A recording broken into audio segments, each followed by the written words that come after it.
Welcome, everybody. Hello, and welcome to another stream.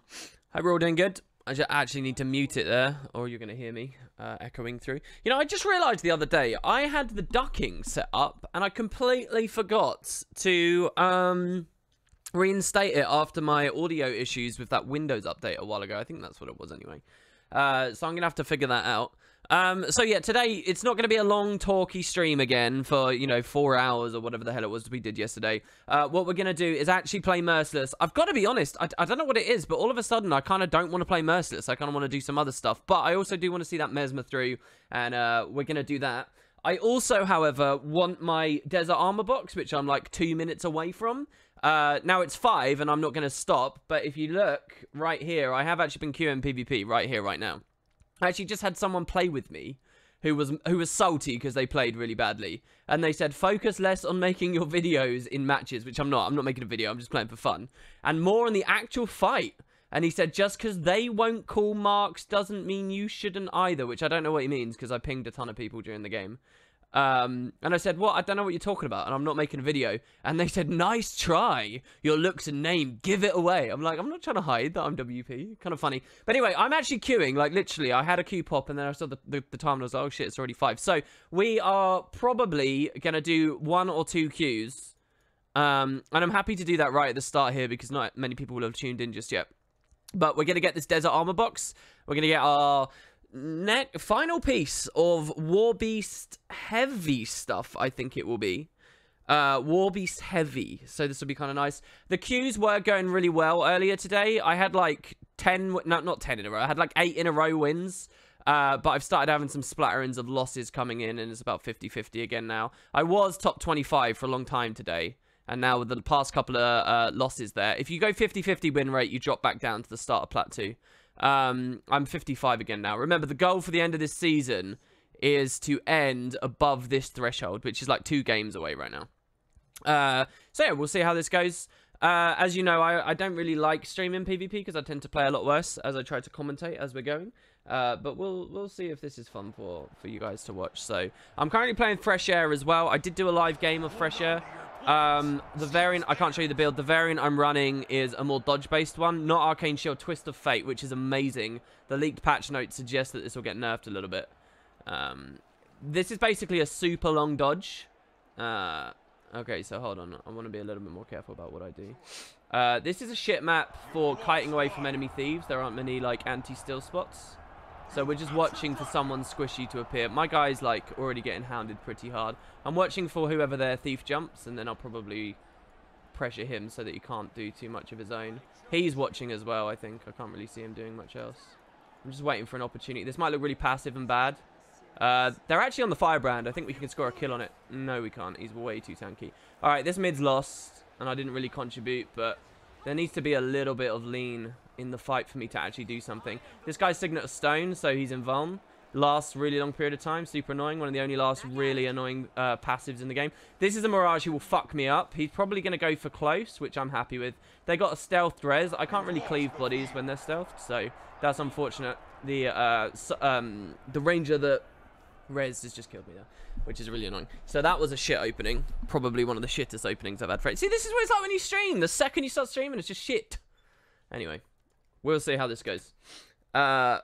Because the mid fight was terrible, so this is going to be more of a sides confrontation. Once Sword comes up, I might be able to make some plays with Sword, but we'll have to see. Sword is really, really good on this build, because the 20% extra on the burst can enable you to just get a lot of cheesy kills, and you don't have to worry about your low sustain when you're trying to stomp people down. So he's already got this, obviously.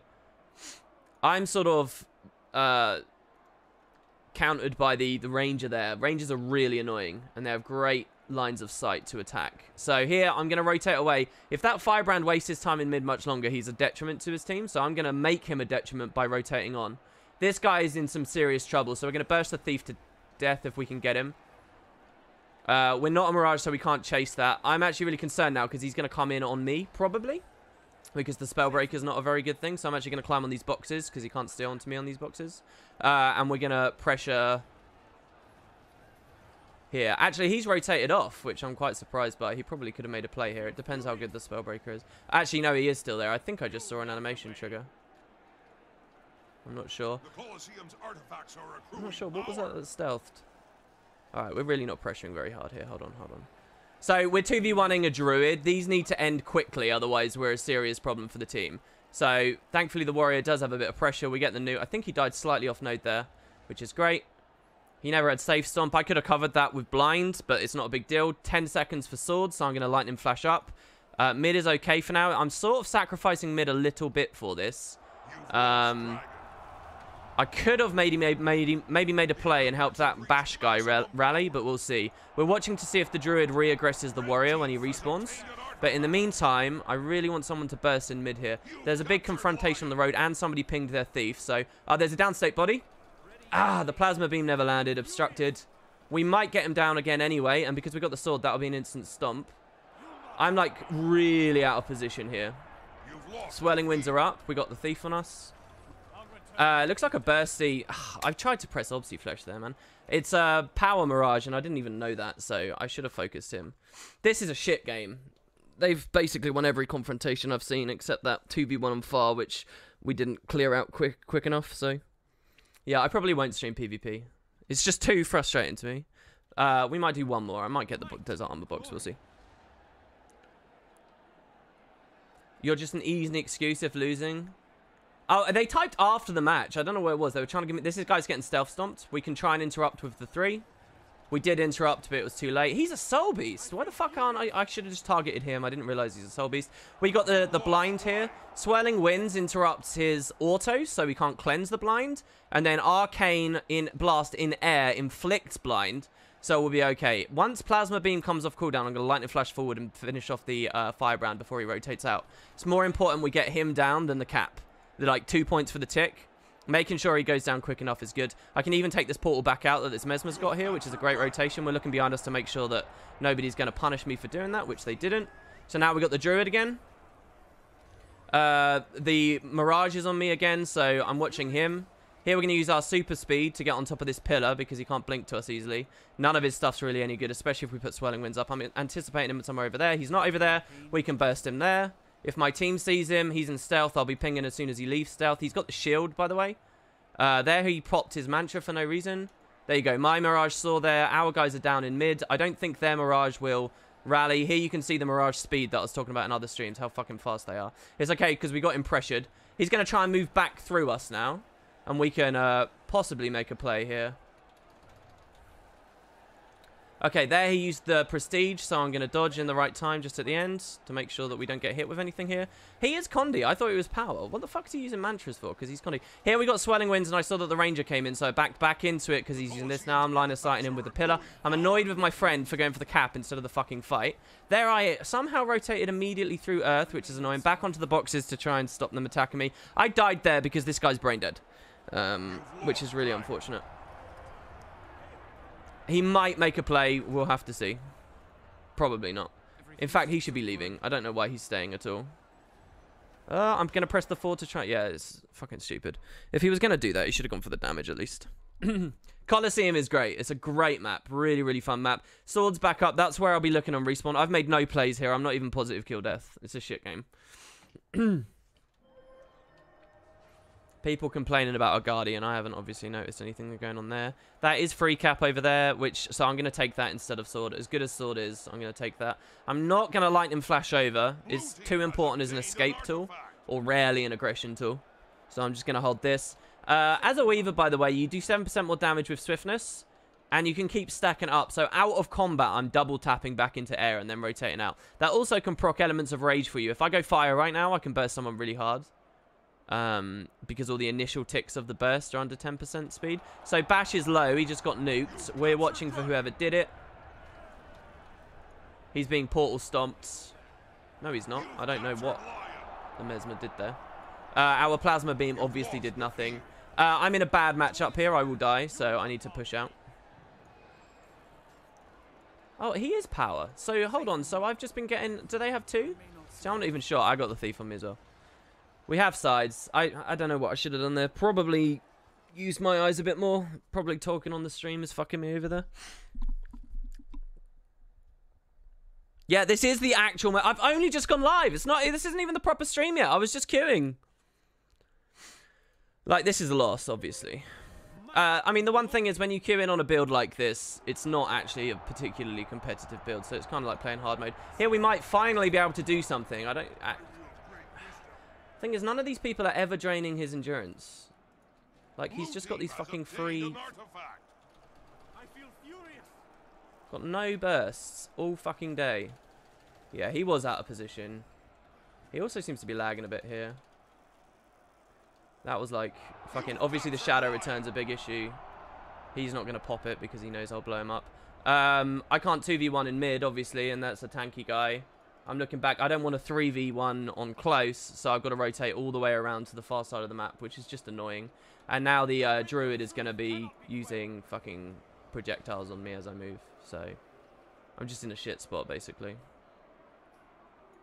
I don't know how they haven't... Sorry, you don't have the minimap, so you've got no idea what's going on. These guys, these two players, are terrible, and they're taking, like, forever to kill that firebrand. I think it's a firebrand over there. So, again, and now I'm against the Mesmer, which, again, isn't very good. If this guy moves back in, it could be good. He's not seen me? I don't know what that was. Random dodge, by the way. Again, thief on me. I got to stay in the swirling winds. Nope. My ally's not doing anything. They're going to jump back. I'm going to obsi flesh. We have to counter burst or it's rip, basically. Nope. I can't do anything. I can't do anything. I don't like streaming PvP.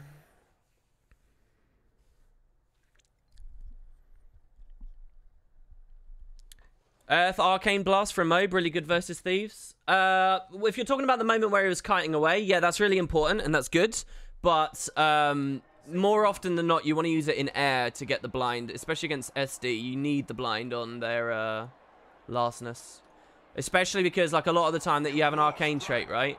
Final shielding. So now this guy's stealing sword before I can get it, which sucks. And I don't have a match up here. One of them's a soul beast actually, but now I've got a thief looking at me as well. I mean, it's over. The game's over. This wasn't a game at all, really. Not in the remotest of senses. Which is obviously typical. Because I've had really fun queues today. We'll take this. Like, look at this. Look at this. I don't know what they're doing. Like, it's not that. Look, he's saying laughing my ass off. Right? I'm not just being salty. It is terrible play. It's like, I don't know what. Perhaps people forgot what their skills do. I don't know. So obviously this guy, like, and a smart Mesmer knows to go for me. So I'm climbing here again. You see this? You see this guy just walking past, not actually helping me? Do you see him there? Just stealthing and walking away? It's over. At least you don't get AFKers. Yeah, you don't get AFKers too frequently. I wouldn't be upset if someone started AFKing about 200 points ago, because this wasn't a game. Yeah, I don't know. I do get a bit mad. I get outwardly mad. I sound mad, but to be honest, I get over it in a second. Whenever I say, "Oh, someone's bad" or "Someone's made a mistake," or it's not for sure. Quite often, it's just an opinion. But B, also, quite often, it's not like a personal thing. It's not like I look at people's account name and say, "Oh, this person was bad," and forevermore I'll think that they're bad. You know, I'll move on. The thing that really frustrates me quite often, not just in PvP, but in a lot of places in this game, is people make like a snap judgment, or they make a judgment over a couple of weeks, right? Seeing someone play for a couple of weeks, and then they cling to it forevermore. But there's so much time for people to get better or get worse. It's like, I don't like seeing that. So, you know, I sort of don't care too much. I get annoyed in the moment, but it's not like a lingering thing. To me, like, what's really toxic is A, being outwards to people in chat and screaming at them in chat and blah, blah, blah, blah, blah. But also, like, clinging to stuff and just being, I think that's, you know, that when it gets a bit more personal, that's the main problem. I don't deny that I was a little bit angry in that game. You don't need to win to farm rewards. Actually, winning is pretty important for pips in leagues. It is pretty important for pips. So it does feel kind of bad, and if you even remotely care about this, it obviously feels bad. But yeah, I'm only really doing this because I want the box. I do find it fun, and I don't want to. I do want to share the fun with you guys. So we'll try another one, and hopefully I won't be too sorry. This actually might be 2 wins before we get this box. But yeah, we'll do that, and then we'll play some Merciless on the Mesmer. In the meantime, hello everybody. It's good to see you all in chat. I haven't even advertised the stream or told anybody it's going on or anything just yet. So. What we'll do is we'll do these games, and then I'll tell people that it's going on. Yeah. You lost the first mid-fight, Afk. Well, yeah, I mean, the fact we lost that fight kind of doomed it to me, because I didn't think we were going to do very well on sides anyway. So, yeah. I mean, I did have some opportunities there. I'm a bit... I think maybe I was looking at a Soul Beast at one point, and I should have gone and engaged and could have killed him. But I thought it was a Druid, so I sort of moved away. I think I've had moments like that. Hello, gamers in black. Welcome, welcome, welcome. It's good to see you all. Dear Lordy, the salt is real, says Lily. Alright, that's Lily Bloom, though. Wait, is Lily Bloom the same as Lily Starflame? It's not, is it? They're different lilies. Half expansion Mike being a salty bastard again in chat. It's good to see you, though. It's been a while. Let's see what else we got here.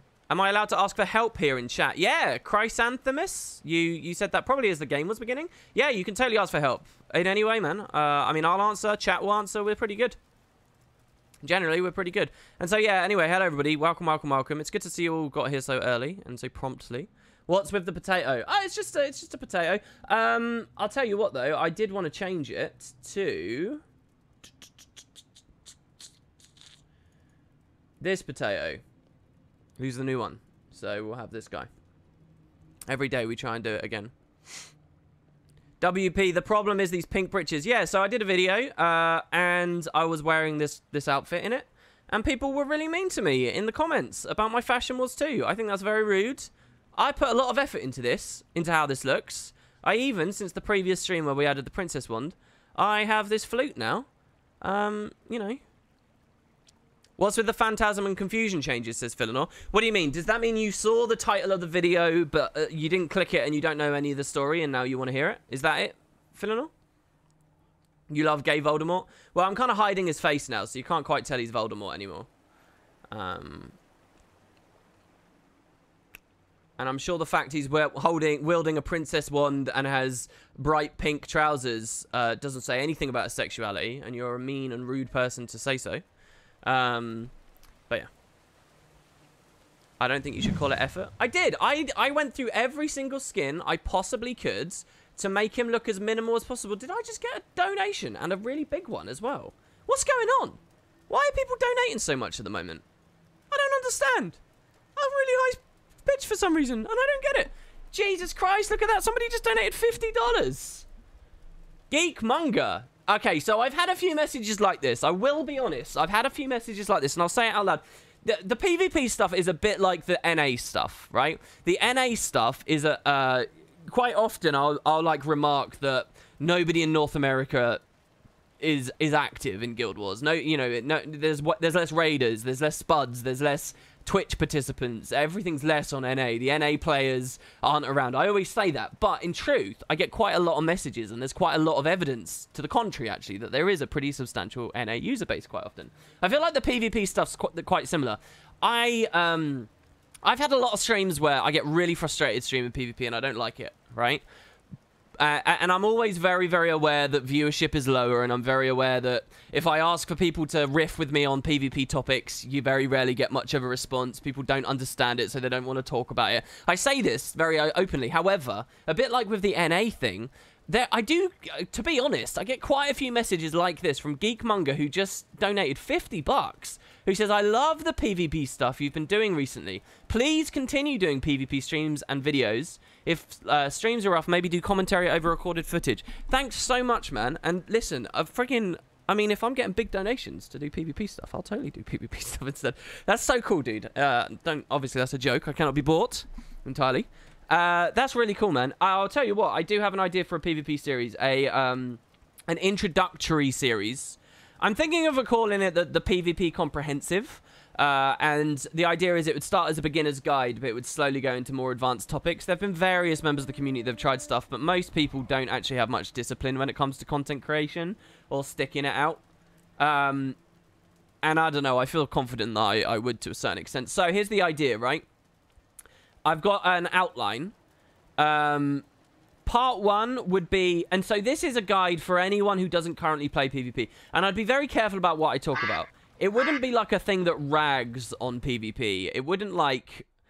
basically, it wouldn't be lying to people, but it would be just presenting it as it could be ideally. So it won't get hung up on specific meta issues. It wouldn't get hung up on specific contemporary population issues, stuff like that. We would, you know, we'd leave that stuff to the side so that any prospective random video game player could watch this series and fully understand enough about Guild Wars 2 PvP to know what's exciting about it, to tune into some streams and watch it or even play it for themselves. That's the idea of the series. And it would start as a beginner's thing, be quite short, concise, and it would slowly go into more advanced stuff. So, so part 1, okay, would be generally about Guild Wars 2 PvP. It would be about how we view this as, whether, do we view this as an MMO or not? It would be about sort of comparing it to other competitive scenes. Like, what is it really? Is it more of a fighting game? Is it more of an FPS? Is it? Oh, obviously, it's not first-person shooter, but in terms of the pacing and so on, you know, how does it compare? What's the general idea? What is the game type? What are the maps in general? Describe what's happened on the scene, the most exciting stuff. Put your best foot forward. Tell people what the big moments have been, and also reiterating that I do think Guild Wars 2 is in a golden age. I don't think it like. It's necessarily like withering away or anything like that. We've had big things happen with Wild vs. Wild. I think we can have big resurgences and things with PvP. I think a bit of optimism would be nice. So anyway, that would be part 1, just generally about the game. As a game, right? Its genre, the basics, blah, blah, blah. And I've got a part 2 scheduled, part 3, part 4, part 5, part 6, part 7. And then intermediate videos. And then some, like, more advanced tips as well. I will tell you more about it in just a second. It's still just an idea, by the way. It's not guaranteed. Also, by the way, I really hurt my shoulder blade, and I don't know how. But it really hurts. If I move in a certain way, it fucking kills. Alright, okay, so I haven't even looked at the comp. What have we got here? Looks like there should be quite a few targets. Take stealth. I don't really like being low down here. He shared Bassi as well, which is good. Rev is an easy target. Good, he just pinged it as well. If he targets shit with me, we'll blow it up, like, very quick. So we're waiting. He just went into glint, so he's going to flip damage. So we're holding it. There, hold damage. Hold it. Alright, there we go. So now we can just finish him off. Okay, that's him down. We sort of have to bully people and pick on them. So I'm watching for the next ping now. Looking for the decap. I don't know what happened on our close node. I think one of us just bailed it. So we were already outnumbering mid. I'm only going for a decap here on far. This build's really weak if it loses its momentum in terms of speed and moving. If you constantly got a place that you can rotate to A, peel out of damage, and B, jump someone, you'll be okay. So we can take that. That's a good kill there, by the way. Mirage he could have globaled me, seriously. I know it looks like, oh, he had no health, but that was actually a threat. So I could have rotted him, but I'm scared of a respawn coming over to the node, because obviously we killed that Rev a second ago. So I don't want to have to deal with that. We could have turned the Rev coming back to the node into a huge win, but I didn't want to do that. So cleaving that, obviously, I'm looking at the fact my Thief is low, but he's peeled out and he's just fine. I'm going to be watching the ledge to go on another burst on the Rev here. It's nice to see these core Revs around, by the way. So again, he's glint. I'm okay with that. He's down. Good. We go for the damage to get the rally, who was being rezzed anyway. Just saw a Mirage stealth, dodging now in case it's the Prestige. What we got here? So there's an enemy Thief. I didn't even realize. I still haven't looked at the matchup. We're doing a little jump there to get through that. Bursting him instantly. He's down, which is good because our other guy's pressured. I don't know what he's running. It could be Condi, maybe? I don't know. I didn't quite see what he was doing. So that's fine. My Thief's alright. He's peeled out. I can't sustain this node for long against this pew pew pew. So I have to be careful. There's a Rev. If my Thief's watching, we might be able to burst the Rev really quickly. His quickness used that, which is good because I've got Invuln in the meantime. We've got the Ranger on us. We're going to kite away with a bit more super speed. I would have cast Swelling Winds if he kept pressuring me, but he didn't. So that's fine. What? Didn't we kill the Rev? Am I imagining that? Oh, he must have got res. The wolf is going to come and knock me down. I fucking hate this. Do you remember what I said on yesterday's stream? That if you're a ranger, just put a pet on me. Honestly, they're so threatening. That was a complete waste. I broke combat. Someone's aggressing me. He's probably wondering what I'm doing. They didn't... Look, they're actually scared of me to the point where they didn't take the node. Which is great. Look, see, he's coming there. Was this the Soul Beast from the previous game? Yeah, he's squishy as fuck, man. This is good. So, we kite away for a second. He's Troll Unguen. We just watch it. Swirl like sand. If you watch, my Thief's coming from far right now, so we can combo burst him. I did get the plasma beam. He's going to be really low when he drops out of that. It's a PP Thief. This guy's on like nothing. They are focusing me. Here we're just buying time to get our projectile hate up. Back onto the Ranger, and we'll kill the Ranger there. Signet of Stone just came up. That's annoying, as always. Mirage is on me now. I could be dead here. I get one more packet of super speed. The Rev's on me too. Not quite sure what I can do here. FGS for another evades. Oh, I think I got Surging Rune procced there on the evades. I seriously think I got Surging Runed. Gross. I got proper Zerg down. They did finally get the Ranger bits over there. I don't mind a death like that. That's not too bad. I'm sorry if I had a donation. I swear I will look in a second. Guys, I can't literally in the middle of games. I'd rather actually play the game.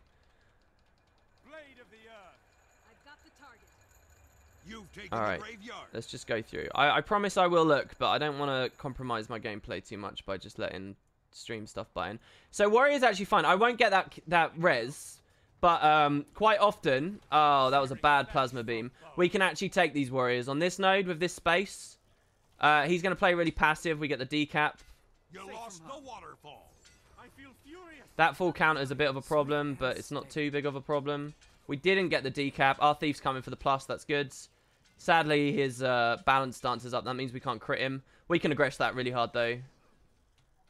That was another full counter. That's frustrating. I mean, but the thing is, I'm getting pressured by the Ranger as well, which makes that a shit fight, to be honest. Necro just rotated in. Oh, sorry. He was trying to share Bassi to me. He wants to burst the Rev again because he knows he's a good target. I was too late looking at that, and now he's peeled away. That's annoying. Skype's going off as well. Here, I don't really want to be on this node. The Mesmer's coming as well. Our Necro's struggling. I don't mind this. We can push this Mirage. This is fine. Immobing first with the Arcane Blast. Spiking. He's over there. If my Thief notices, he can kill him. I don't think he did. We're going to go for the Plasma Beam. Yes, he did. Well, fucking done, dude. Oh, we got the nuke for that, though. That's frustrating. Last I saw that Warrior was like 2 seconds ago, and he was on the node.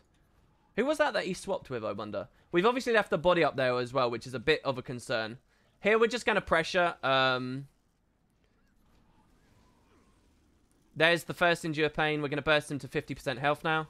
There's the second Endure Pain. I'll take the node. He wants to put pressure. I'll let him do that. That's fine. That guy got rotted because he didn't have a teammate. Our Ranger's over at Lords, so I might look at that. We're not 350 yet, so I don't think it's that important. I would have rather the Necro stayed and finished this. Looking back over here, because this is, at the end of the day, is the node that we own. I will finish that Warrior off. We know he's low on cooldown. Oh my god, that fucking shield stance. And the Great Sword. Good, good, good. Scared of the Rev. I'm scared of the Rev. We have a Power Reaper, which I'm actually okay with there. It's good to see him using his elite there to help assist with the downstate. Watching back towards the node to make sure no respawns or anything have taken that. I'm pressuring really slowly here. This guy's getting low here. Again, I'm concerned about losing the node. So this is fine. Here, we're still tracking our attacks, so we know he's still around. We get the kill. I'm going to Obsi Flesh Stomp. I'm also going to cover with a bit of blind, just in case. We actually did overkill on the blind. That's fine. You captured the quarry. Here we jump on the pillar. Oh, no, we don't. I've just been trying to practice doing that in recent games. Oh, somebody whispered me saying I miss visual words. Oh. You lost the waterfall. Just give me a second, guys. So here I'm trying to find the right target. Rev, I guess? I chose you. I don't think I'm rotating cleverly right now. We're lucky that this Thief is not bad. Because he got that kill there on the enemy Thief. And I put him in a too risky of a position. We could have bullied that out together. I sort of made a bad rotation. I don't think I needed to go up there and pressure. We're watching for this Warrior. If you saw why I turned around there, it was because I knew the Warrior was on fire and I was a bit concerned. Played into that full counter, force an Obsi Flesh, which means he's going to nuke, which is really annoying, by the way. We can kite for long enough that it's alright. We obviously have assistance from an ally. Oh my god, balance stance, of course it is. The fact he's running balance stance means he knew he was going to go into power pressure. He might have he might have seen that the Thief was there. He might have seen that I was on this build, and that's why he's running balance stance. It's a good choice though, based on matchup. I was obviously rambling to the stream at that time. So they might be looking for Lord now, because we are basically 350. I'll take full cap on Far. And, actually, we don't even need... Should we go for it? 5 points. They can't loot in time. Mirage is here. Why? Why did the Mirage just leave my Ranger there? I don't know. I can't actually fight that Mirage, so that's annoying. We have to get to the Lord a lot slower now. They're going for my Lords. I'm fucking up. This is bad. This is bad. I'm going to FGS for mobility. I wish I wasn't still in combat. There we go. We finally left. I hope that he's got Lord in a good place. He has. He has. I can obviously flesh this. We need to finish it off. Obviously flesh stomp for the win. And we won the game. Whew, and that's why that's a cool map. That is why Legacy is one of the best maps. I love Legacy. Such a good map. Because even if we lost, by the way, even if they killed our Lord first, I don't actually know what was going on the other side of the map. Even if they killed ours, it's cool, right? That's why Stronghold's a cool theoretical game type. Alright, so what was this? What was this donation? What's going on? Jesus Christ. Okay, so first of all, thanks very much, Geek Manga. I hope you enjoyed this game. We'll do one more as well. Sarah says, thanks for the help yesterday. It made solo content so much easier for me, smiley face. Dude, you're the loaded guy that gave us that insane donation yesterday. I'm really glad. I'm glad you set up that build really quick as well, dude. That's awesome. That's really good. Congratulations, man. Yeah, that's very, very cool. And thank you again. Wow, even more generosity. Dude, you've more than paid enough. Don't worry about it. But my God. Waldir as well, 17 months. Oh, someone's got an eye for farm potatoes. There you go. Thanks, man. That's very cool. Kylo equals worst map. Until they do something about Treb, I would actually... No, I don't like Skyhammer. Current Skyhammer, I don't like it. It's the nodes are really small, but that's just because I don't actually play any builds right now that really favor it. I'm sure if I just queued Scourges, I'd rip people to pieces. Or SD Thief is really nice with how much it can bounce up and down between the two floors. But for a lot of the stuff I play, I really don't like Skyhammer at the moment. But it's based on build, man. It really is. Kylo probably is very boring, like objectively a boring, uninteresting map at the moment, though. Just because there's essentially no secondary objective. But unlike Colosseum... No, I mean, Colosseum even still has a secondary objective. You sometimes go sword, you sometimes go shield. Like, Treb really needs a looking at. Is this DD Weaver? No, this is Scepter. This is a Scepter, man. I play at 900 range. Even though quite often it feels like Plasma Beam is not at 900 range. Yeah, this is a Scepter. Dagger's a melee ability, a melee weapon set that at max goes like 600 range down a water auto or something like that. Thanks very much, guys. You've all been so generous. I've only just really sat down to start streaming with you all here today. Colosseum's your second least favorite map? Colosseum is amazing. It's a brilliant map. Genuinely one of the... I mean, I think that Capricorn's an okay-ish map, but it's just a bit boring. It's not particularly interesting. I mean, visually and with the ship and stuff moving in, I think it's okay. But, like, Colosseum's Capricorn, sorry, is kind of an odd middle ground where it's not supposed to be... Like, let me explain it this way. Colosseum's very wide, it's very open plains, it's very devoid of jumping puzzles, it's very flat. But that's like the idea of the map, and you can really feel it on the kind of builds that excel there and why they excel there, right? Because of the vast lines of sight, and if you play into that, you can have a lot of fun on that map, right? If you bear that in mind, you can have a lot of fun on that map. Capricorn, though... So Colosseum gets away with being, like, very flat, right? And very limited in what you can do with it. Because that's, like, the idea. But Capricorn's, like, sort of 1 foot in, 1 foot out. It's got a couple of jumping puzzle-ish things, like the boxes you can climb around on. But it's not got quite enough. It's not like the classic maps, where there's lots of really weird, subtle little things you can climb on that are actually really quite challenging jumping puzzles. There's not any of that really going on. It's just very clear, obvious, and I don't like that about Capricorn. And, you know, the secondary mechanic there is a lot like Skyhammer. It's a lot like Skyhammer. But, like, if anything, less flavorful. Skyhammer, you know, has 2 impacts on... you know, it has the impact on the node with the neutralization, but it's also got the double laser strikes. Like, it feels more interesting than just here gain a bunch of points. Here gain even more... And I know that there's, like, the snowball side of the bell in that, you know, they get more and more. And that does make an interesting dynamic there. I just think, in general, it's not great. It's not too interesting. How much do you think frames per second contributes to success? I really think if you're playing like below 30 FPS, you're limiting yourself. I really do think. I mean, I'm playing on what at the moment? I get about 60 in these areas with lots of people. If I minimum my settings, you know, I'll get the 144 that my monitor can display, and it feels really nice and really good. But, you know, as long as you're around 30 plus, I think you'll be okay. But if you're going below 30 and it starts to genuinely get a bit choppy, first of all, it then comes down to playstyle, like what build you're on. If you're on kind of a slow, simple role, well-defined thing where you're not so punished by lack of awareness, you might be okay. If you're playing this build on less than 30 FPS, I think you're really shooting yourself in the foot. It's not a good idea. This build, you need to really, and I'm not saying I'm demonstrating it, you need to know where everyone is. You need to be thinking of respawns like, okay, I just killed that Rev. He's going to be respawning and he's going to be around his close. He's either going to move straight to mid via this route or he's going to go back to his close via that route. This is where he's going to be. And you need to remember that. And then you need to like have not just a vague sense, quite a deep sense of where the enemy team is. Both through the minimap, the fog of war, and through just remembering stuff like that. Because if for a second you let that drop, people can annihilate you. Like Mirages will utterly annihilate you here. With just a little bit of cheeky stealth. There's a couple of hollows that are queuing at the moment. They're actually pretty good at playing with stealth too, and they can fuck me up as well.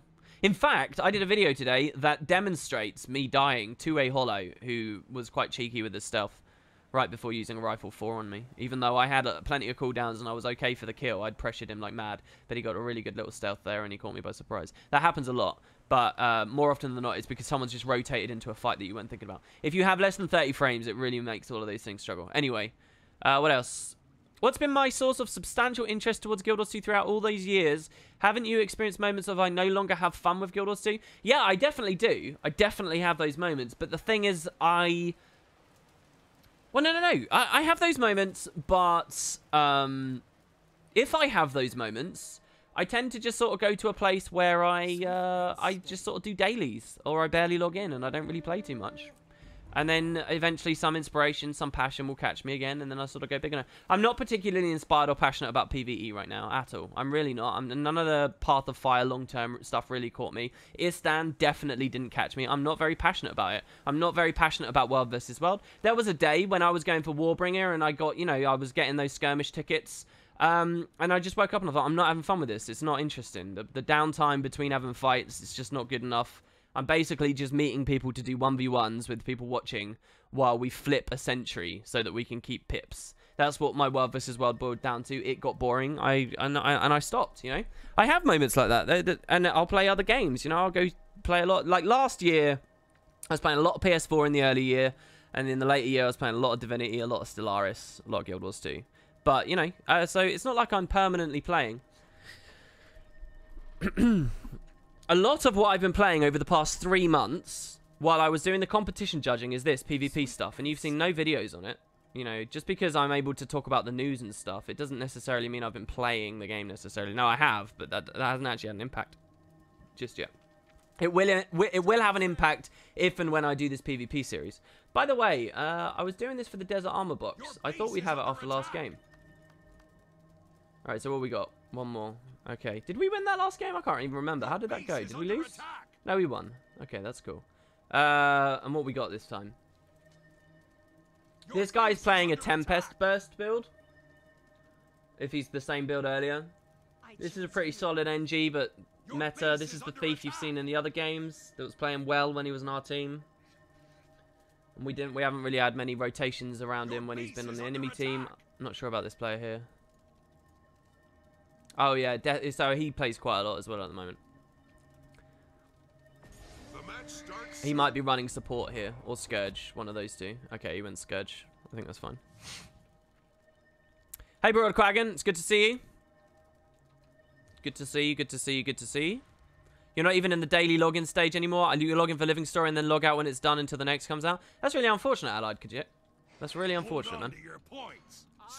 I mean, it's on the game if it hasn't caught you, definitely. Alright, here I'm going up left because I have no confidence in this mid-fight. Also, what you want to look at here is 2 exceptionally bursty players who could fuck me. So, How am I messing this up? See, this is what it's like on the stream, messing this up. So we're just going to watch here. We've got Swirling Winds for any projectiles. That's a Soul Beast, which is beautiful. That makes me extremely excited. This is also an amazing target. If he pushes to go for Kush... Oh, my God. Oh, I got baited into fucking wasting my burst on that guy. NG's on us as well. This is bad. This is gross. They've gone ham, and we've just stood there and been pushed in the face. Soul Beast, though. We can kill the Soul Beast. We can also kill this... Can almost guarantee he's watching me more than anyone. Alright, here we go. Take this burst. Swirling Winds, stealth. He can't use his cluster bombs. Oh, fuck off! How did he rally?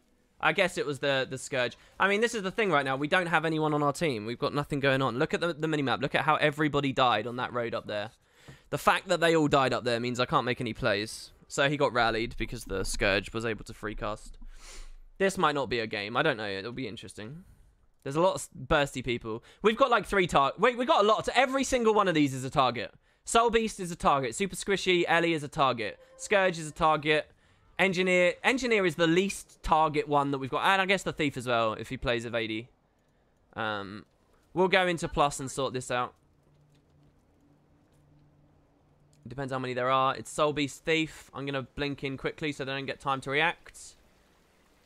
Did we get the... No, we weren't even on Plasma Beam. I'm dropping Swells. He's there because he just used his Stolen ability. Scourge is coming back in. I mean, this is... essentially, we're being spawn camped here, so...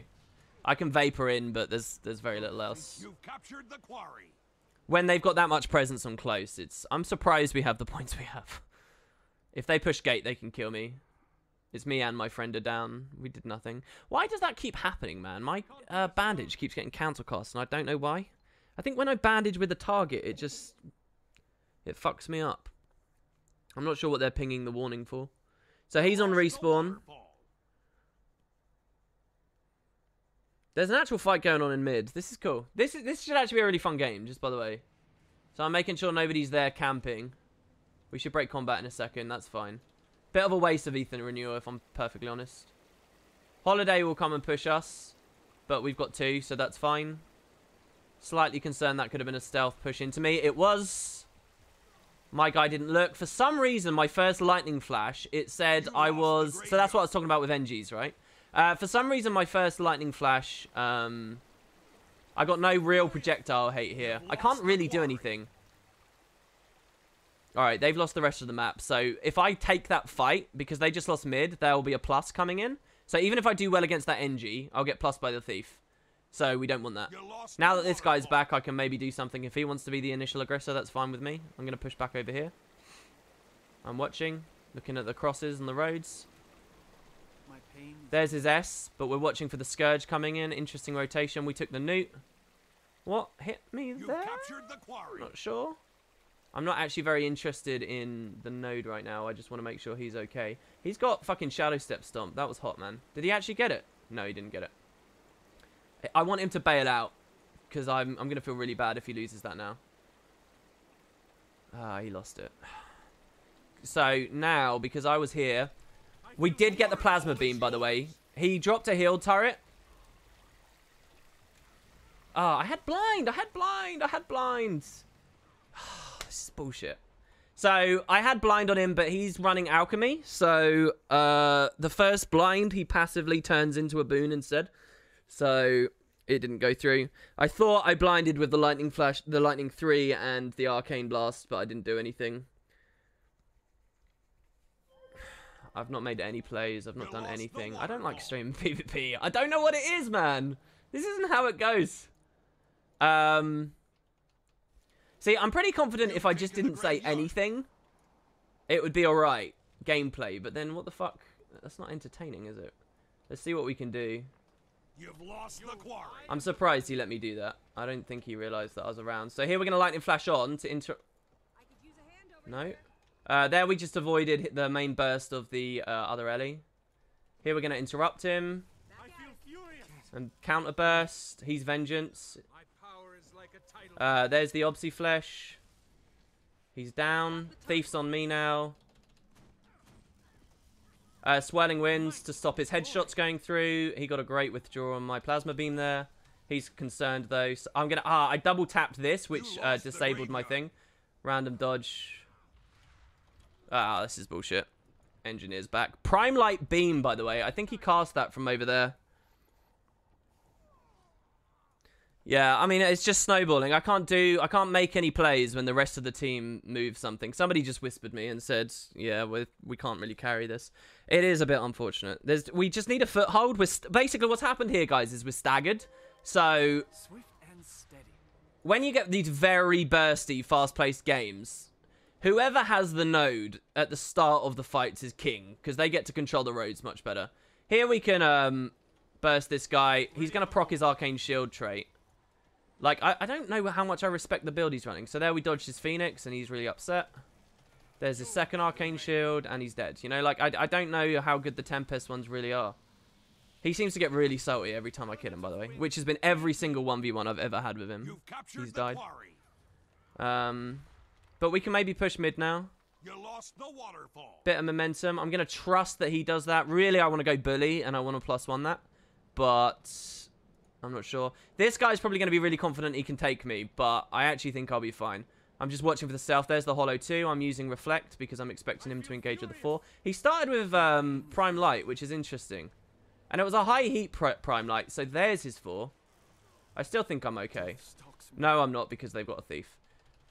And so there I had to get a crit so that I could rotate back and get Obsidian Flesh.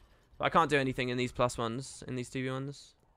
Maybe I should have gone and bullied, but I just got nothing.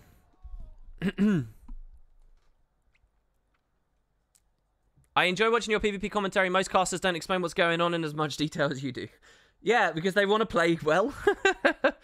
Oh, that's unfortunate. I knew that was a risk when I went on that node, though. I don't like... this build is not for capping nodes. This build is not for being alone and standing there like a sitting duck. That's the best node in the game to be trying to cap as a fresh air rally, because you have space to move around. We have a quit, by the way, which is fucking brilliant. I don't know whether that was a rage or what, but that saves my rating, so that's fine. Here, he's Soul Beast, right? Let's actually push the Soul Beast. I don't really know how well I can fight Soul Beast.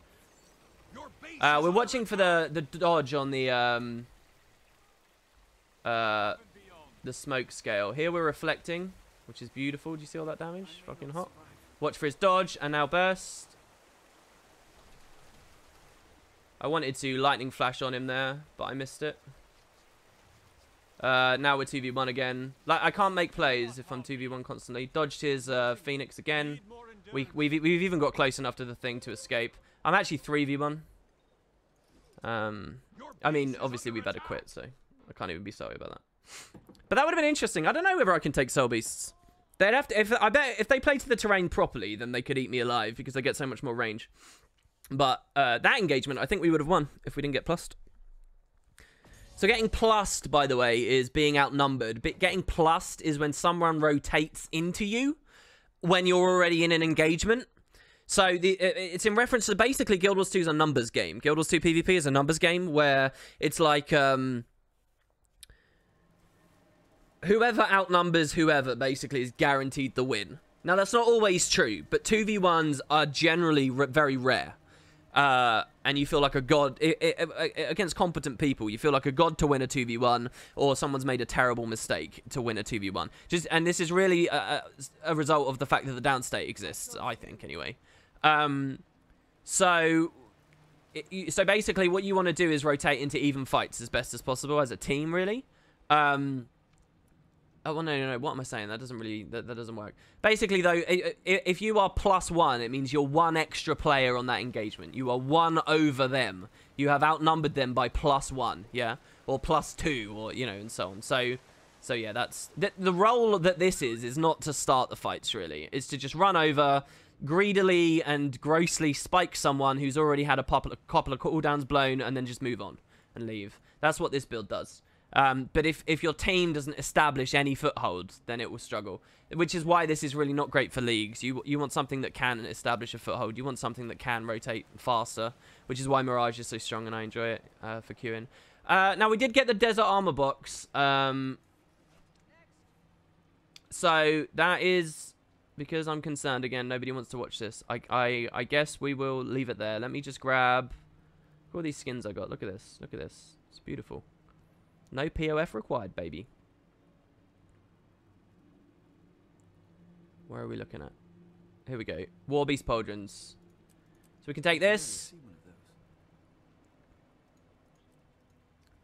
That's 15 out of 18. Yeah, there you go. So that's my heavy set done now. What does heavy War Beast actually look like, I wonder? So 3 pieces of light, and that's that one done. Let's go look at what the War Beast looks like on heavy, because I don't know. We'll counter some of this PvP stuff with some Fashion Wars, which is what I know we all really want. Let's do it, guys. Fashion Wars. Ooh. I really enjoy the PvP stream, by the way. What rank are you? Through Season 9 and 10, which is really when I've come back, I've been Plat 1, Plat 2 for most of all the games I've played. Right now, I think I've dropped back into Plat 1 at the moment, yeah. Oh, no, I'm still Plat 2 here. I don't actually think I've reached Plat 3 this season yet. And frankly, you don't need to be very high to get super high on the leaderboard anymore. But yeah, or at least for this one, until the season gets closer to an end in March. Right, so let's see what this looks like, shall we? Ooh. Let's talk about dyes, guys. Ooh. Okay, War Beast. War Beast. War Beast. War Beast. War Beast. Hey, that's actually pretty good. I actually really quite like that. Doesn't that look pretty cool? I like the chains. I don't think I've seen anyone running this set. That's a pretty cool set, isn't it? Oh, somebody's vomiting. Uh-oh. We've got a puke emote. Oh, you guys don't like it? What do you mean? How does it suck? There you go. Dumac likes it. Pretty cool. So much stuff jutting out. You want it? The headpiece is a little wonky. The headpiece does look a bit weird. I agree. Yeah, actually. Oh, yeah. What's this weird stuff going down the back? That's very odd.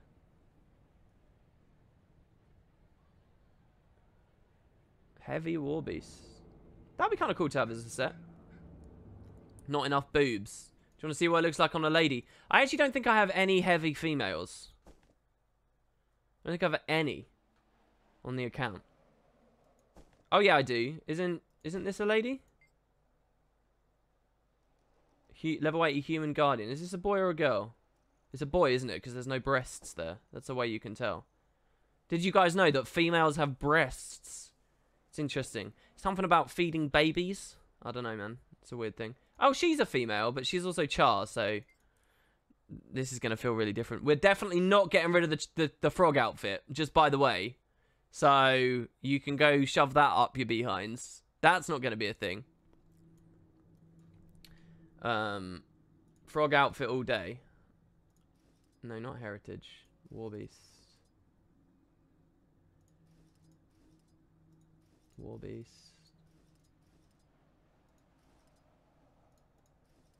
Wait, War Band? Oh god, I might have accidentally been picking War Band. War Beast. War Beast. War Beast. Wait, what?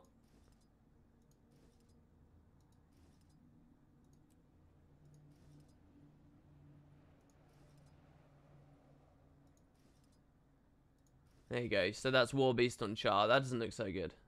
But it's probably because it's green. Because of the dye job I gave it. I have a female warrior. Do I? Do I have a female warrior? Oh, you're talking about Natalie. You're joking about Natalie, right? Do you maybe want to type in more than just war? That's an idea, Rod. That's an idea, but not one that I like or respect. So, how very dare you. Right, so, yeah, we are going to be playing Magic Booty Sacks. Oh, is that what this is a reference to? Is the name a, like, ridiculous anal joke? Is that what this is? That is juvenile. That is genuinely so juvenile. You guys don't do anything to, like, help break the illusion that everyone on Twitch.tv is 13 years old. You really don't. With the names of these POF characters, it's really bad. Is that what this is? It's booty sacks, but we're actually thinking a different word, aren't we? We're thinking SEX. That didn't even occur to me. Is that what that is? Preview it on the Mesmer. What, War Beast? I don't have any gear on the Mesmer, though, so... We're not allowed. Not as a part of the challenge. So yeah, we'll get this in as well because of all the phantasm changes, which are going to change how this feels on Merciless. So we'll see. It works on multiple levels. You thought it was saxophone, did you now? All right, guys, literally, I don't even really consider the stream to have started yet. I don't know how we've burnt 50 minutes already. That's a bit nuts. But I want coffee. So we're gonna roll the intro. I'll only be a few minutes. It got dark as well. Weird. Yeah, so I'm gonna roll the intro, guys. I will see you all in just a moment. And we're gonna be playing this. We'll talk about some fun stuff. We'll talk about some stories from the week. Some peace and love. And some peace and love. Where did that come from? I don't even know what I'm talking about. So yeah, we'll just talk about some random bollocks, as always. It'll be lots of fun. Please don't go anywhere. Go get some coffee of your own. Let's see the coffee emotes.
Alrighty. Let's get into Merciless. Let's see if we can invigorate ourselves with some Merciless. Let me just post on Discord that the stream is actually going on.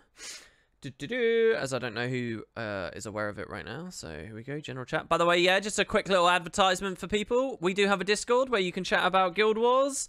Anything really, Wooden Potatoes related, all kinds of fun stuff, and get notifications from when streams and stuff's going on. We also give away gems. If you're a part of the Discord and you use the Discord voice channels to hang out with your mates, to play raids, to play fractals, to do whatever, any game actually, if you do that, if you use our voice channels, I give you gems. We do raffles to give away gems. It's free and easy gems, so please do come, use our server, use it to talk and have some funsies. There should be a link in chat. And I'm just going to go tell the guys that are over there that we're live right now. So that should be funsies. There we go. Good. All right, so let's see what we got here. What did everybody say during the intro? You woke up to a WP notification. Sorry then that it sort of took a while. Random bollocks confirmed. Off to coffee. Hopefully Benji's back already because I was pretty quick with my one. You'd love to see the saxophone as a gemstone instrument.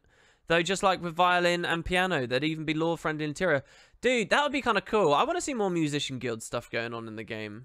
That'd be really exciting. Does anyone know where in the game this song plays? Apparently it's one of the POF instances, like a particular sinister part of one of the story instances in POF, but I don't know which one it is. The POF soundtrack's on Spotify? Is it really? Does anyone know why Mesmer Scepter does a rapid fire skill 1 sometimes? Perhaps you've given yourself quickness. Somehow DJ Easy. That was quick. Did you have the kettle on the hob? On the hob? Bro. The hob? What is this? 1940?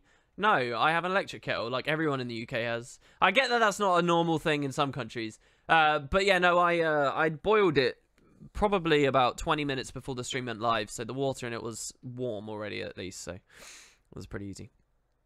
Alright, okay, so yeah, if people don't know, just a quick reminder of how this works. We're playing a challenge called Merciless. You can see the rules flying by on screen here, made by the legendary Dusty that's in chat. So we can't overlevel, we can't access any loot, it's a permadeath challenge, we can't use our heal skill, we can't wear any armor, there's all kinds of things we cannot do, and the goal is to reach level 80 and to defeat Zaitan, the Elder Dragon of Death, at the end of the personal story. We're currently trying on a Mesmer, which prior to the start of this run, I actually valued as one of the hardest classes in the game to do this challenge on. And so far, it's been alright. However, Twitch chat, these are very high interaction streams where you guys get to make lots of decisions about what we do as the story goes along. And unfortunately, we seem to have voted on a race here that I don't remember. Are we doing Quaggan, I guess? Did we vote on Quaggan? I cannot recall. So I'm a little bit concerned about that, and I guess we'll see. Warden Addian says, I'm old, WP. Humour you. What do you mean? I'm sorry? Oh, because of the kettle on the hob. Right. Okay, sure. No worries. All right. It's all good. It's all gravy, baby. We'll be okay. Did you know, says Royal, most of the forged bounties in Path of Fire are actually named characters from Guild Wars 1, and the personal story, for example, Forged Officer Maverick, the Char from the Char Warband personal story. I know that there's story about them. I know that there's lore about them. I'm just really not that familiar with to what extent. Because I'm not too good on the matter of Path of Fire. I'm not too good with these topics. I'm not the best. I'm really not. But yeah, I'll let you guys hear the game as well now. Sorry, I had it on mute there for a little bit there. Let's see. Oh, even in the PvP matches, I had it sort of muted. But there you have it. All right, okay, so let's go south and let's make our way to Timberline. Oh, no, I remember. We picked Vigil, but we're current... so... Oh, wow, we might be about to die. This Merciless character literally might be about to be ripped. It might be rest in pieces. We are about to do an instance that the Rev died on. Was the Rev right before this? Our longest lived Revenant made it to this story pass, didn't it? Fibha, yeah. Oof, this is a bit concerning. Do we have another specialization? No, we've already got 2. Right, okay. All right, and I was thinking as well, after the previous stream, I don't actually think Phantasmal Force is too good. I think we should run a different one. I think maybe Malicious Sorcery is better to roll with here. Because with how this has actually been functioning, we're giving them maybe like 4 stacks, maybe 8 before they're getting overwritten, shattered, or whatever. So let's run Malicious Sorcery.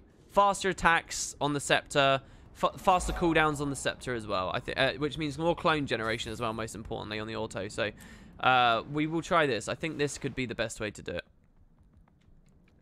Ewendell says, Wooden Potatoes, you get to write a mystery arc for Guild Wars 2. Who's the villain? What's their plan? How do they trip up? And how do you foil their plot? Go.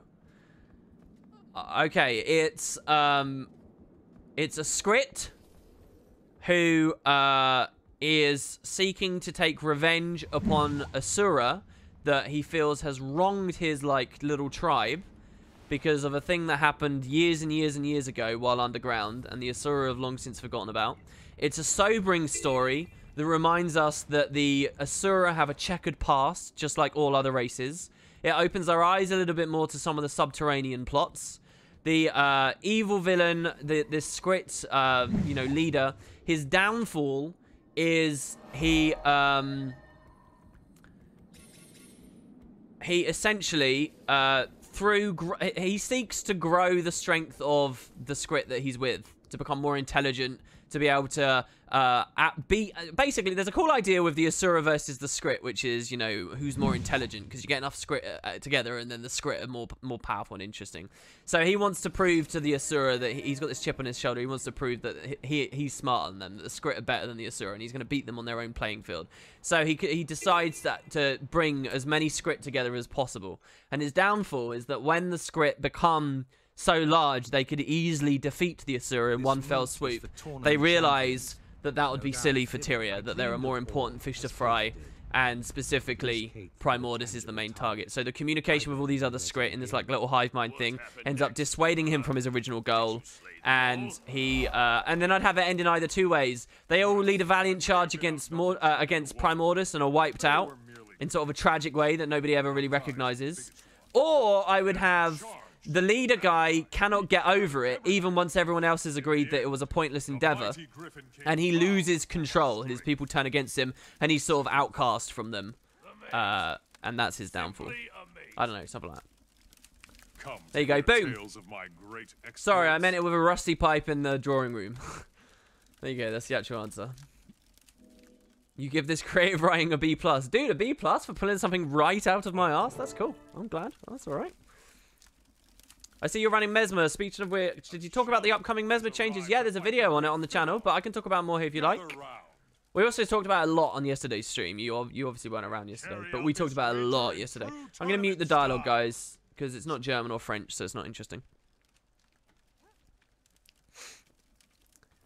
Oh, yeah, okay, no, that is fun. All right, hello there. We can also put the music on a bit.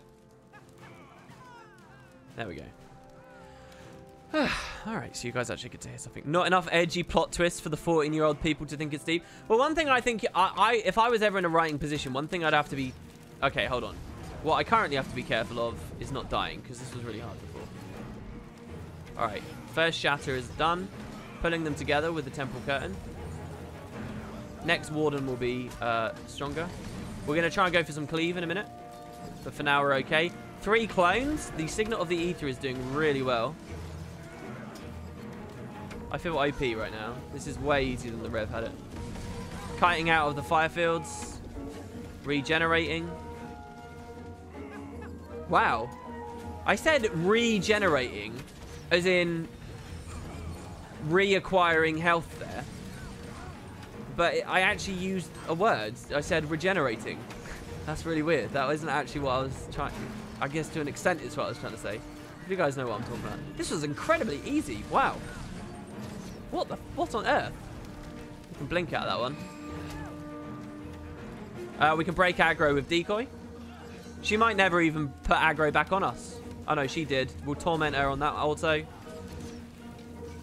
Wow. Wow, I cannot believe the Rev died to that. That's absurd. Yeah, no, as a writer, I think I would have to be really careful of not, like...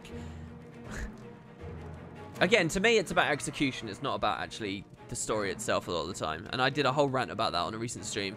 But basically, I don't think you have to pick edgy subject material. I don't think it all has to be apocalyptic and mean and horrible and terrible all the time. Like, fundamentally, the story that you're trying to tell doesn't even have to be that interesting. It's just how you execute it.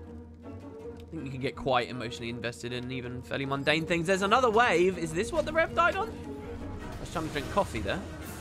We'll hold them together. We'll go for the triple shatter. I'm happy with that, man. And we might even get the triple cleave there. We sort of did. More torment. I'm a bit scared of the lightning whip. We'll go for another shatter. I don't even want to swap off of this weapon set. I really don't. We're going to generate a clone there. I wasted the 2. That was dumb. Don't forget, if we block an attack with the 2, we torment them, which is important. So here we go. The focus. Pull them together. Keep them in the Phantasm's range. Another triple shatter. Pulling back out again a bit. Mass Invis to shake focus. Some more AoE fields. This one's a bit scarier. I've got blinks though, so I'm okay. What's this guy doing? Alright, that was good. That was good torment right there. We'll take that shatter as well. Leave that up for the cripple. He's down. Beauty. We're going to block his next attack. Oh, it was a lightning whip. He's a hero. Wow, that's a ring of fire, but it's like a casted ring of fire. That's really weird. And boom, he's down. That's interesting. Let's see what that's called. Yeah, it's just called Ring of Fire, but it's actually a different skill. Withering Curse. Is that a Necro skill? Withering Curse? Is that like one of the flip abilities on the Scepter auto chain? I'm guessing it is. All right, another wave. They're all cheering for me now.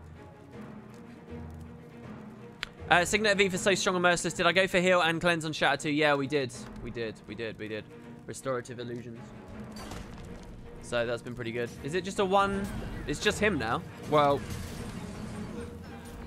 as we all know, the rule of Guild Wars 2 personal story is boss fights are piss easy. So look, he can't even kill our clones. Look at this. This is hilarious. People might have thought on yesterday's stream I was exaggerating. They might have thought I was exaggerating. Let's actually look at this, yeah? I have no armor on. I've got nothing. I'm telling you, random mobs in the open world are more threatening than bosses in this game.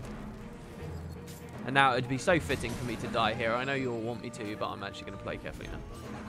His aggro is set to not even aim at me. Incredible. Look at that massive heal there as well, yeah. I just... mind-boggling. Mind-boggling. I don't know what is more crazy to me. That the player base was so accepting of this. And I've never heard anyone except me complain about this. Or... No. Oh, sorry. No. I got that the wrong way. I don't know what's more annoying. The fact that the devs implemented this and thought it was okay. Or that genuinely no one's ever complained about it. And it probably is okay. I don't know which it is. But there you go. Big epic fight there, guys. It's alright. Look, we didn't die. So that means we're a hero, right? True RPG we're playing right here. Can we officially say Mesmer is not a hard Merciless class? I think early it was. I think the Chapter 1 and Chapter 2 stuff were pretty interesting. But definitely, now that we've hit this arc, it's not been hard. We'll see. I mean, there's still plenty of chance for it to die. The Necro was extremely easy and died anyway. Just because we didn't quite know where we were going. We have the Vision of All. We haven't seen this for ages, though. So...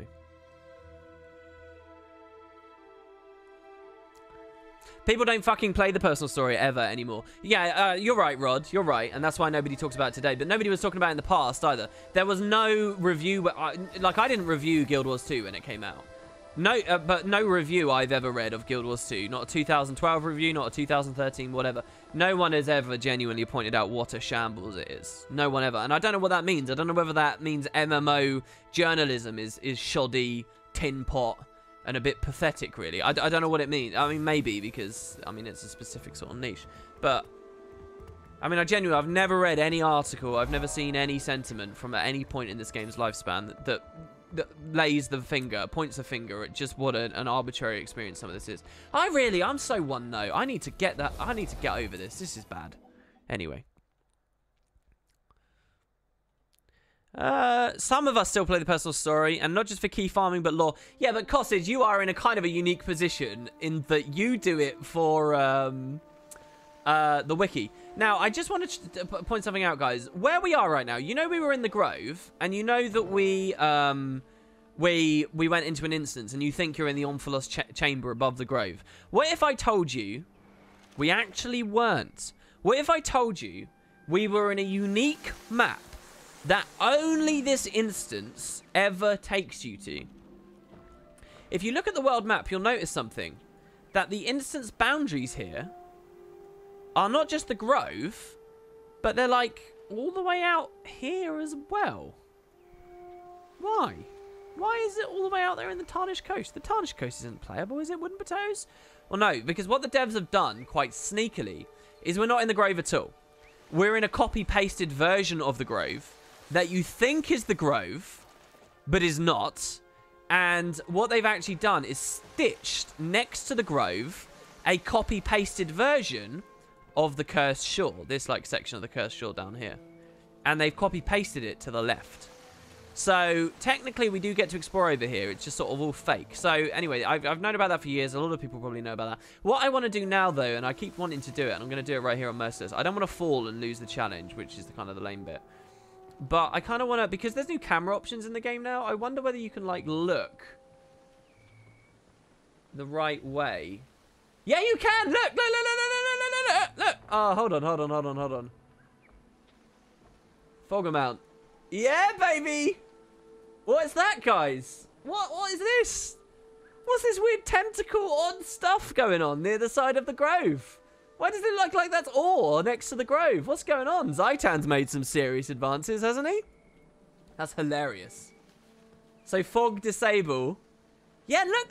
Oh, what is this? Look, you can see it. The tower's there and everything. And this. That's hilarious. I actually love that. That's amazing. It's actually not even hard to see. Not even hard to see. It's just right there. That's the road, by the way, that takes you out of the grove. That's hilarious. Wow. I wonder if we can get it from the other angle as well. What do you guys think? Do you think we can get it from the other angle? Alright, let's see. Alright, Avatar. You guys get to vote on a decision here, by the way.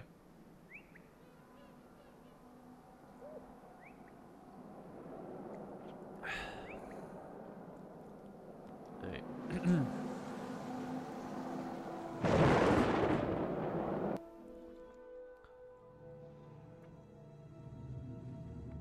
Should we listen to Trahan? No, because I do this story way too much. So listen, now we're here, right? And you'll notice the shape is the same. And you actually notice as well, look at that. Do you see this? We were stood here. So if we want to see it, we have to, like... I don't really know what's too explorable here. We would have to...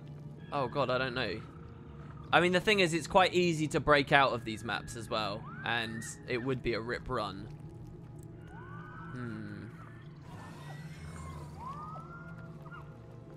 I think the idea of this instance, by the way, is amazing. I think this is one of the best things the personal story did. From a story standpoint, I think this bit was really good. I tried to counterbalance all of my constant whining with pointing out some of the things that I think were really good. And I think this was a really good idea. And they even executed it reasonably well as well. If the level 30, as it originally was, instance in Lion's Arch, where you meet all of Divinity's Edge, Destiny's Edge, and they all go off and blah, blah, blah. If their stories have been more properly interwoven into the narrative experience, with a restructure of the way that dungeons integrated into it and stuff, this would be even better as well. For most players, though, as they come into here, they're going to feel a bit lost, I think, because they don't they're not invested in these characters. Too bad this is the buggiest instance. I don't have any memories of this ever bugging out. I don't deny it might have. I don't deny that there are potential bugs in it. I don't think I have any of those experiences personally. What are the bugs specifically that you're talking about? I've never really... Can we glide? We can't glide, can we? So that's like ultimate doom over there. So let's not do that. This bull, for some reason, is hostile.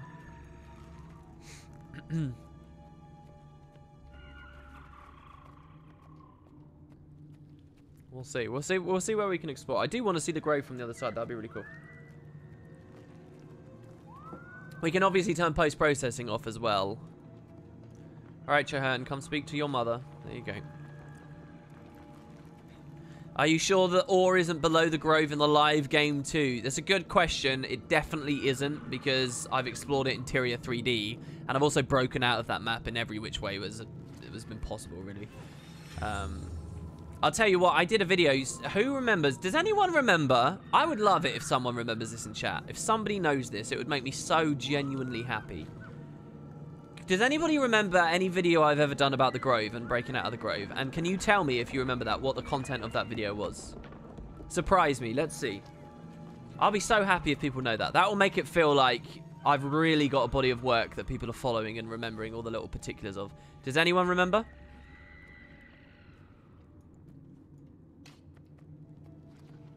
So, I mean, that's gross as all hell and clearly, like, terribly done.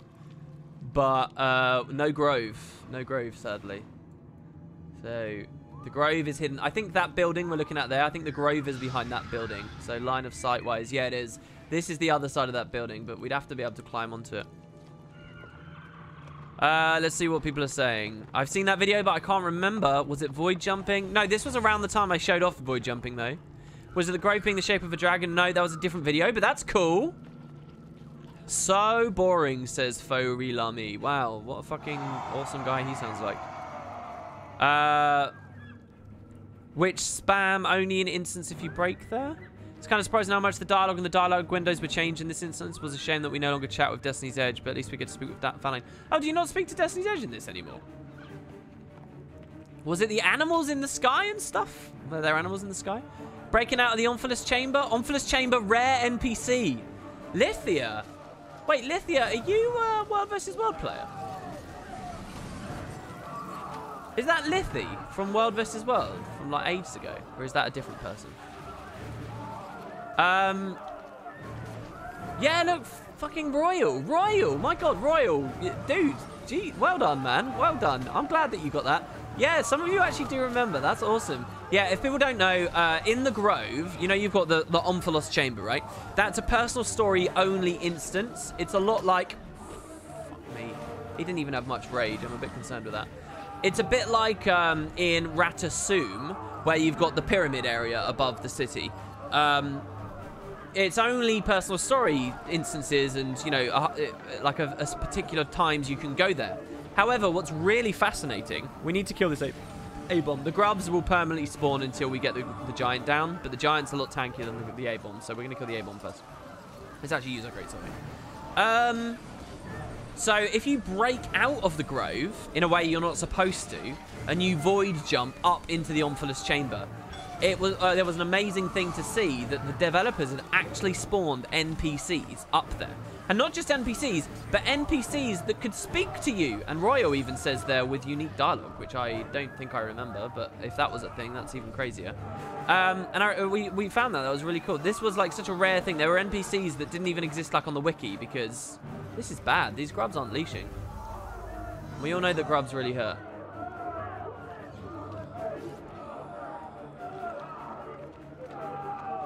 God, the audio. Can you hear this audio, guys? My God. They're still coming. This is bad. This is bad. This is bad. This is bad. We got to get that giant down. I got to get some generation as well to shatter, to heal. So we need to be in a position where we can auto attack. So there's a decoy. We're going to heal there with the F2. I'm going to block. Never mind. All right, let's just get the autos. We need to generate more. And I'm going to side strafe like this to shake any grub attacks off. It doesn't look like they're focusing on me too much. There we go. We've sustained like mad now. The healing's really good. The healing's really solid. A lot more solid than I thought it was going to be. I mean, I knew it would be good, but not this good. Is it coming at me? No. So yeah, that's what that video was. It's a fairly old one, but you can probably find it. If I've tagged my videos and titled them properly, it should be pretty easy to just YouTube. Sinterglass says, I've seen almost all your videos, but no, question mark. Were you watching me at that time, Sinterglass? I mean, I do sort of think of you as a proper fan, like a long-term fan, Sinterglass. I really do. So I'd be surprised if not. It's kind of, so yeah, all right, let me scroll. Yeah, look, you guys do know. Well done. Well done, well done. Personally, I don't think the fact they split this onto a separate map is a bad thing. It's pretty normal, I'd imagine. Oh, yeah, sorry. On this, no, everything I've said about them copy-pasting this and whatever, that's not a criticism. That's just trivia. I'm not criticizing that. I'm not saying that the personal story is bad for them doing that. I think, I don't even blame them, really, for the, seeing all. You shouldn't see all, obviously. That shouldn't be done like that. But, you know, they can't really be blamed. They're camera changes that have gone into the game since years later, and it's reliant on a fog tweak, which I'm running a third-party thing. So, no, I do not hold any of my comments today against them in any respect. Not at all. Thanks very much for the sub there, Jawthorn. Thanks, man. Hans Wormhat as well. Demorian Wolf, thank you. Welcome, guys. Welcome, welcome. Reg. Hey, WP, I'm only tuning in for a few minutes today, so he's not listening. He says, but I finished the Source of Ore on my Merciless Mesmer. Pro Skill 2 gameplay incoming on Tuesday. Wait, Pro Skill 2 gameplay incoming on Tuesday? That's got to be a reference to the Phantasm changes, but I'm not quite sure with what respect exactly it means. I'm not sure. I'll go to the old star first because I don't quite know. I don't know whether we skipped. The avatar is here, so I'll move Traherne over. I mean, I really love the exposition that they give here. I really, really, really think it's brilliant. We'll just wait for Traherne to stop speaking. Yeah, ArenaNet have removed void jumping. You're right. It's cool to hear that you can do it with the Springer, though. Or isn't below the grove. That's what you not stacked earthers want you to believe. That would be like one of the most bizarre twists this story could go. Like, there'd be some really weird, like, tangents and just odd decisions they could make with the story. That would be one. It's just like, why? Why would they ever do this? So let's go speak to this avatar. In reference to this instance being bad, the game will crash right before the final boss, and right after you beat it, it can just not complete the instance. I've had it happen too many times to count. Really? That's a shame, man. Once upon a time, Bobby Stein was reworking a lot of this, like, stuff. And I think he was openly asking for bugs on the forum so that they could be fixed, if I remember rightly. That was after the Chinese updates that came with Feature Pack 2 kind of broke a lot of stuff, and then he was fixing it again. Like, one of the chapters didn't even exist in the game for a little while. I say a little while. It was more like a year and a half. And I'm pretty sure when he was fixing that stuff, he was asking for that feedback. So yeah, I wonder how this confusion will feel after the update. Maybe it's going to be split to only change for PvP or World vs. World, but the same in PvE. I mean, if they do return it back to its old state, I will be so excited. That's exactly what I'd like. Yeah, it wasn't a criticism. I do find this a nice bit of trivia. I'm glad. I'm glad. Oh, skill 2, the Zaitan spam. Oh, I thought he meant specifically with regard to Mesmer. I mean, this has been really face roll, hasn't it? I mean, I just fucking revealed myself with massive viz. That's why the dredge are everywhere. They just dig up and down. I like it. Look, there's some substance to this. Okay, so I'm a bit scared of the eye. So we'll just generate some stuff first. I don't know what he's doing there. What was that animation? What is that? Give himself might, maybe? Can we break the break bar feasibly? Can we break it? We'll go for a diversion. Oof, that was meaty. That was hot sauce. What on earth? Oh, hello.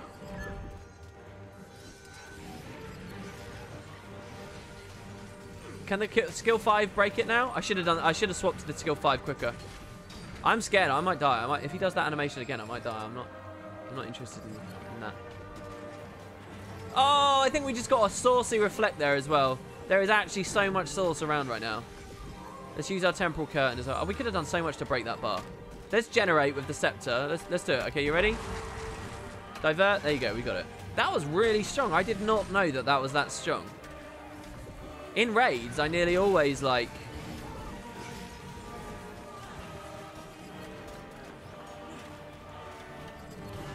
Oh my god, the shatters, the triple shatter on the heels is so powerful.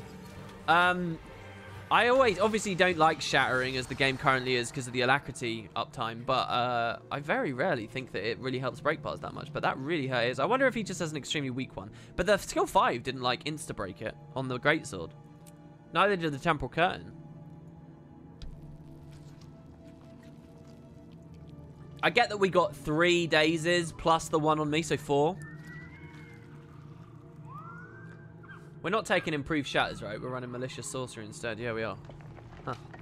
Well, there you go. Okay, so good. Look, the cleansing of ore ritual. The only slight reference that maybe something will go on with that until the end of the game where they suddenly reappears. I was really happy we got the Greatest Fear story arc back. It was so weird when we bypassed the... Yeah, and it was all out of order as well.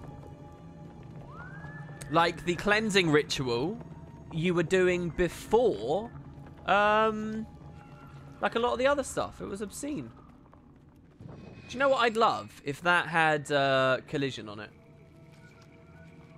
If that had collision on it, I'd put a bounty out for people to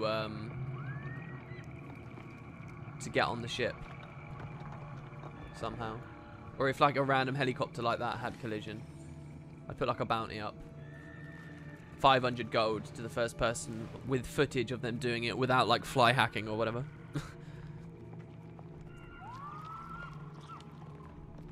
But yeah, it was really bad. Bad teeth. What did bad teeth say? Something's unfortunate. What's all of this? Bad teeth. I played Herald for the first time in a while. I didn't realize facets turn off every time you mount. So damn annoying. I guess that would be pretty annoying. Because the gameplay is that you're supposed to have them up. That does sound pretty annoying. On Hollow, it's funny because mounting actually benefits you.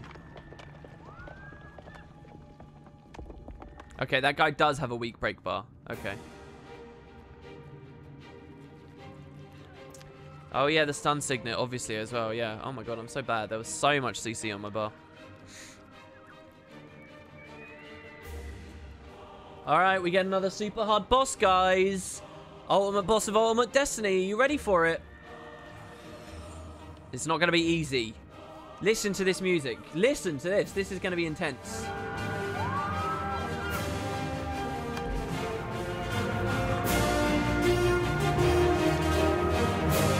Oh my god, here we go.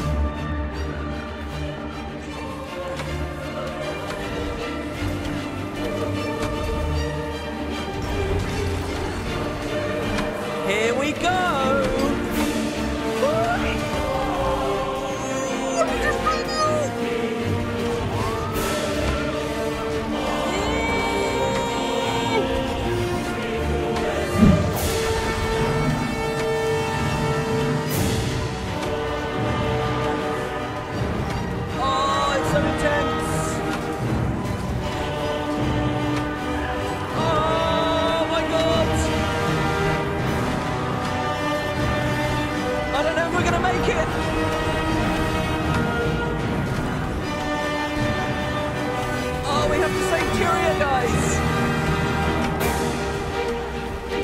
Champion! Oh no, the blowout! Oh, he interrupted my key ability, which is my auto attack. Oh, my back's to the wall.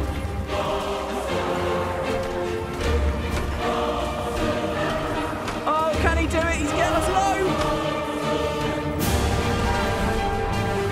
Ultimate power!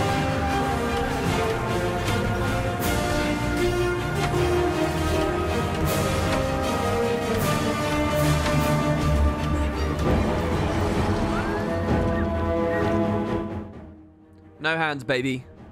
No hands. Genuinely played that with a coffee mug in one hand and, well, it's not PG-13 to say what the other hand was. Intense. That was pretty hype. It's pretty hype. And with such riveting encounters as that, aren't you keen to go on? I'm sure you are, guys. Good thing Traherne was there. Indeed, Dusty. Indeed. Good thing Traherne was there. Good thing, man. Alright. Okay. Ore has had all hope stripped from it. Oh, there's so many dangerous creatures in Ore. Can you not see now? Do you understand? Do you understand how deadly this location is? To confront the dragon, you must first overcome your greatest fear. My greatest fear is having to do that boss fight again. Lest you be consumed by it. Tell me, what do you fear? Magic booty sacks? Alright, here we go, guys. What do we fear? That an innocent person who believed in me would die because we could not save him. That I would fail so grievously that I would lose the respect of my comrades and be dishonored. Or that one day, through my actions, I'd condemn someone to suffer in agony. Now, just to be clear, we are not gonna do... Actually...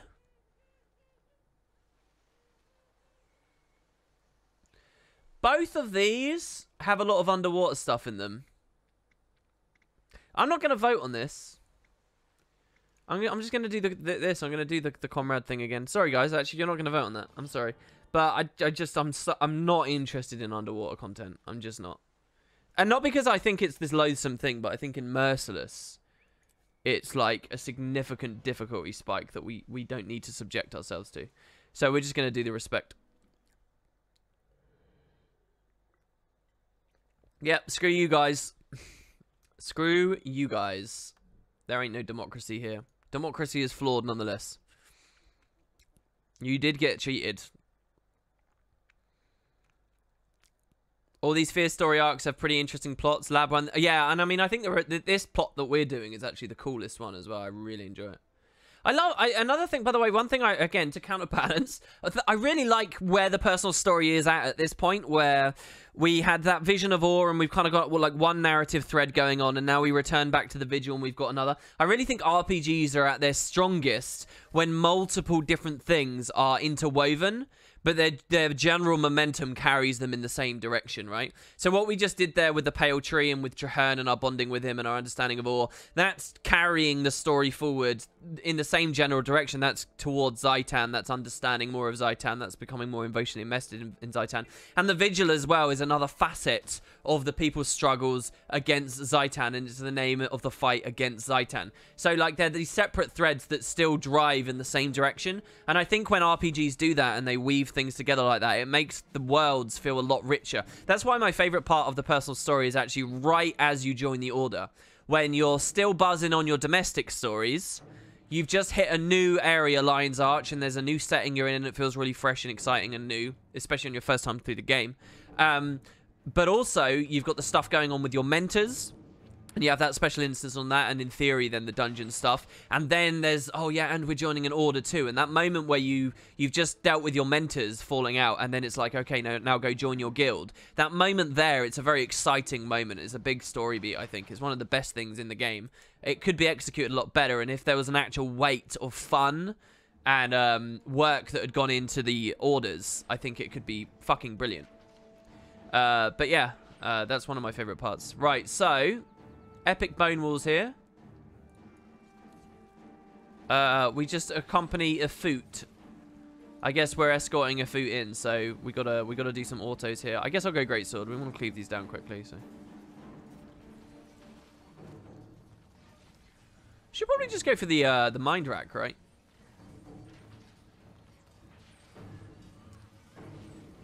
See, I don't think that Cossage that makes the case for the lesser race part as well. But I think by the time you get to the lesser race section, the game has so heavily failed on every arc so far. It's not given a proper pay. To me, it doesn't feel like it's given a good payoff to any of the arcs well enough. So I think at that point, I don't really feel any excitement. Also, it's not interweaving things. It's not, okay, go deal with the Quaggan first, or you can, you know, complete some tasks to keep climbing in the ranks, or you could do this, or you can go hang out with your mentors. It's not like that. It's just, you know, it's a very linear, single, straight path through. And at that point, I think it's very transparent how the personal story works, and it doesn't feel magical at that point anymore, I think. Because they've been failing on the beats that they're trying to deliver. But I get what you mean. Like, the impulse of the lesser aces thing is theoretically the same thing. I get what you mean with that, definitely. Here's a hint for you, but I won't tell you what is a hint for. Okay. Alright, give it to me. Let's do it. Or is that message the hint?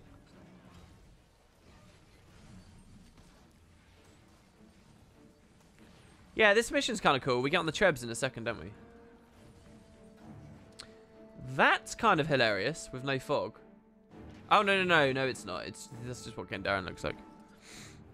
That was the hint. Oh, okay. All right. Hello, everyone. Let's pull you... Oh, I've already used my temporal curtain, have I? We want to watch these.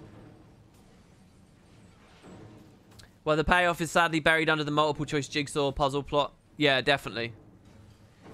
Yeah, the game is more rewarding if you have the right, precise options through. I mean, I've got sort of a big Google Doc, like a several pages long Google Doc discussing this, and the argument I put forward there is that, you know, that's nice, but it's only nice as sort of as trivia. Do you know what I mean? It's only sort of like,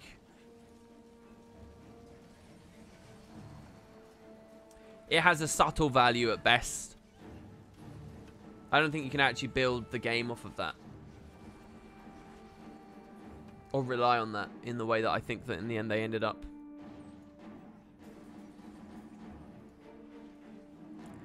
Skip these guys, WP, it's just time wasting.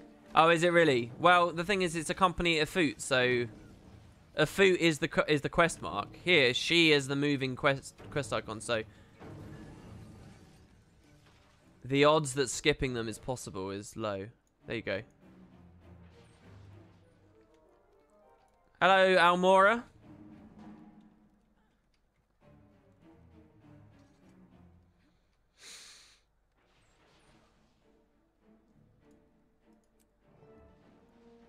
Okay, here's a more explicit hint. D_N.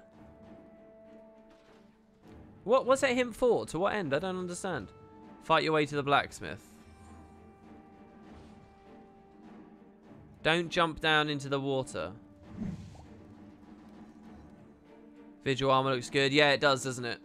Very distinct. I really like the vigil armor. A lot of good work went into that. Oh, Ewendell, you goddamn, you donated, by the way. You missed a donation yesterday. I did notice, just FYI. Sorry, he donated. Oh, that's the hint. Donation. Oh, that's the hint. Oh, look, we figured it out. Boom, there you go. Not like this. Easy, continue the donation chain. Poggers, never let the stream die down. Sour Plus, activate better Twitch TV emotes, Omega LOL, or unsub Gachi Gasm. Bro, I think I'm gonna have to ban you for that. I don't think I can have you in my stream anymore. I don't think I can put up with that. That's pretty bad, dude. Oh, what a beautiful friggin' AI bug there. This guy's super squishy. Less threatening than the previous A-bombs.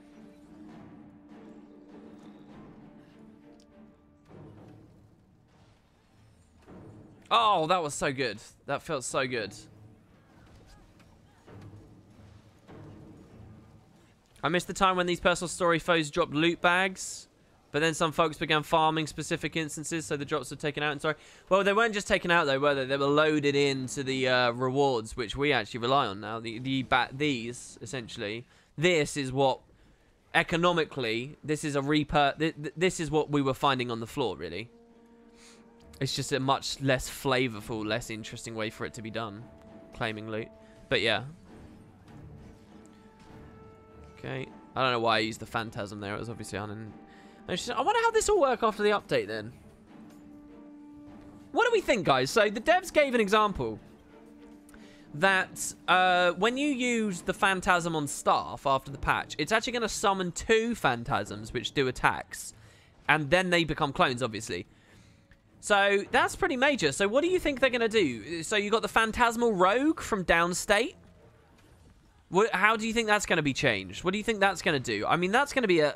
If the idea is they're all going to get more damage because they can't multiple hit, that could mean that Mesmers in Downstate suddenly become really nasty. If the devs just have like a really lazy rule of thumb where they're like, yeah, let's just increase the power coefficients on all of them. That Phantasmal Rogue, the skill 3 in Downstate as a Mesmer, that's going to start fucking one-shotting people. I mean, it already can hit really hard. If it hits someone from behind or to the side, it does a lot of damage already. So, I wonder what they'll do there. What do you guys think about some of these other ones? What do you think they'll do about the reflects and whatnot? Because we have to destroy the siege. I can't remember what power and stuff we need with this. Again, I find the design of these trebs really interesting as well, you know. My experience of this in Merciless, right, and I think for most Guild Wars 2 players, is that this is annoying because you kind of got to, like, figure out how much power to use, and it's, like, it's just a bit frustrating, and it's just a bit, like... It's not really the game. It's just sort of a waiting around and almost like an arbitrary nuisance that we have to deal with to figure out the exact power to break these trebs, right? And I think a lot of people will feel that way. And it's weird because I think that the reason we feel this way in Guild Wars 2, I need to move, is because of the way that the rest of the game is paced with the leveling and stuff. If this was like a 5-minute experience sandwiched between, you know, like hundreds of hours of juicy RPG gameplay, this might feel really fresh and different to you if every now and then you have to get on a treb. But because Guild Wars 2 is structured the way it is in terms of trying to respect our time, it means moments like this feel less fun to play. And I find that really interesting. You know, all the ways that a game can lose out by trying to respect your time in the way that Guild Wars does. By diminishing the adventure, essentially. Do you get what I mean? Does that sound a bit odd and wrong? You're welcome to tell me it does. I find that interesting. Because as a gamer, I actually kind of like moments like this. I like this kind of stuff. But I find in Guild Wars, more often than not, it's just a frustration more than anything else. And obviously, as an experienced player and a veteran player, that's going to be more so than a new one. But I think even to new players, to a certain extent, they'll feel the sort of same pang. And again, I think it's because of the pace of everything else and the structure of the game. How quickly you grow accustomed to moving through instances and how you're rewarded for experiencing variety of gameplay. We'll go less here. What happened there? Trying to have siege wars like every other game. I mean, it's teaching people for those sick Kylo plays, right? Guys, clearly. All right, there we go. Finally, we got it. Is the tent made of Kevlar? Yeah. Yeah. Looking at my journal entry of Guild Wars 2 storyline from years ago, one of the things I hope for were longer story arcs and more character development. Personal story suffers from villain of the week syndrome, so we never get to learn most of them. Absolutely, Costage. I agree with a lot that you say, and you teach me things quite often. I have to say, I will agree with very few of your statements more than that one. Definitely. Villain of the week is a beautiful way of describing it. Especially when we get to Ore as well. In fact, the story arcs we're about to come up into. And it's such a shame. But, you know, the living world that they put out now and stuff are sort of beautiful responses to that, aren't they? So hold out against the Risen. I'll just blink past. Is the Fook going to run with me? She did. What a legend. Okay, Antra-handed. So this is the like, assault, right? This is the wave assault that we have to deal with here. It's training for World vs. World. Well, yeah, I mean, World vs. World probably is better. Better thing to question. I mean, the World vs. World trebs shoot really far as well, right? So... Speaking of story, do you think buying Live World packs is important? Can I just watch it on YouTube? If you're a player of the game, there's a lot more than just story that comes from buying those packs, man. It's maps, it's rewards, it's tons of shit. So, yes, I think you should actually get it. I don't think just watching videos on YouTube is smart. They should take notes from Kingdom Under Fire to see how to do Siege and MMA. Thing is, I don't think it's an ambition of theirs anymore. I think that obviously the personal story still has leftover parts of that in it, but... It's not an ambition for them, so I don't think that it sort of matters too much. This is going to be really boring, by the way, but that's what we signed up for when we started playing Mesmer and PvE. Was there any line of dialogue to do with the humans who were blessed by Grenth? In Path of Fire? No, I don't think so. There was only Cormier and Balthazar. I'll let the NPCs finish that one off. They can do it. I trust in you guys. Super challenge. Guild Wars 2 looks really old.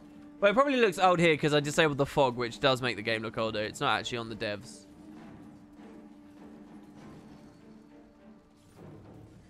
And, I mean, it is core content. It is old content that we're playing, really. I don't think it looks that old, though.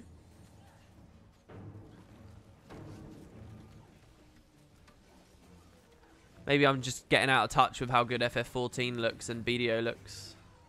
Which are sort of its contemporaries. What about in the raid, WP? Oh, a Grenth reference in the Hall of Chains. No, I don't think there is one in the Hall of Chains. I don't think that's a thing. So again, guys, seriously, I didn't see any messages. What do you guys think about the Phantasms? What do you think about the Staff 3?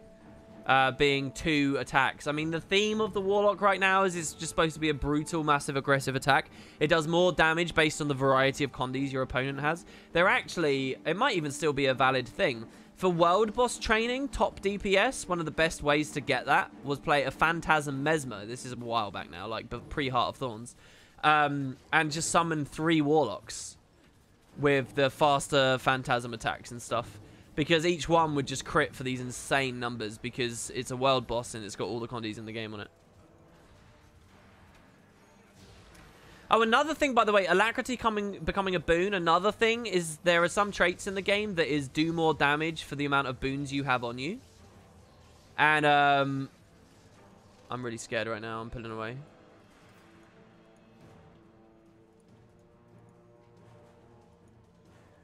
These bombers are actually doing really well here. So, villain of the week, by the way, it has begun. Who is this? Who is Gil Irongul? Could be interesting, right? Could have been a good setup that they'd have going. But, they have not. There is no dialogue about him. There is no relevance to him. And he will be wholly uninteresting very soon. So, I'm actually going to get the clones going on him now. I'm going to try and see if there's another weak break bar. I'm going to pop my signet. Shatter. Oh, yeah, it's beautiful. Beautiful. If he autos me, he is. I'm going to block it with the 2. Good. And then he should be dead. So much sustain. It's just insane. So much insane. Sustain.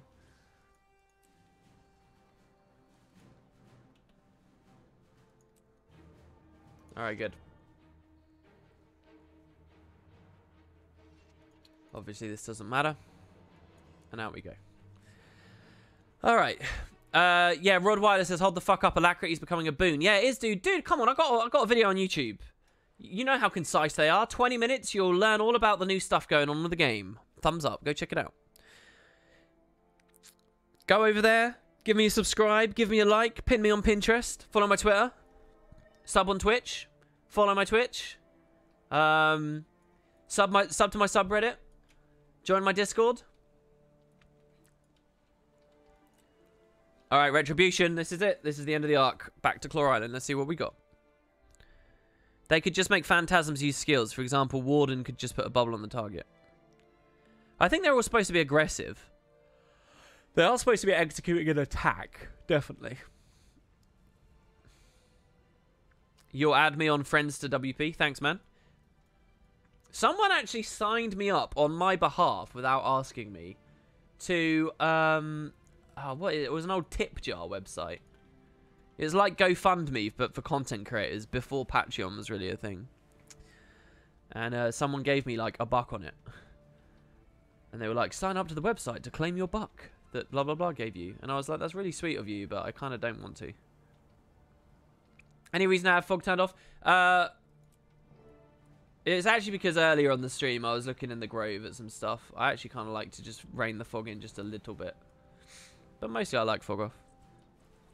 Is there a list for New Balance? There are leaks. Whether they're valid and true or not is obviously up to debate, but there are a couple of leaks. Generally speaking, you might just want to wait till Tuesday. I'm obviously going to have a nice big juicy video for you when it comes around. Oh, I've just remembered. I have a delivery due. Let me check my phone. How long till they arrive?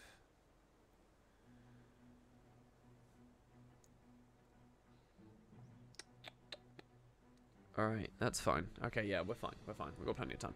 Alright, so yeah, let's keep going. You'll add me on Instagram. Yep. Add me on MSN Messenger. What else can you follow me on? I don't know. Doesn't WP have a delivery like every other stream? Is he a drug dealer on the side? Yes. There we go. Yes, I'm a drug dealer on the side. In this instance, WP is in. We also see the problem of the jigsaw puzzle, Almora, despite being nice about joining the order.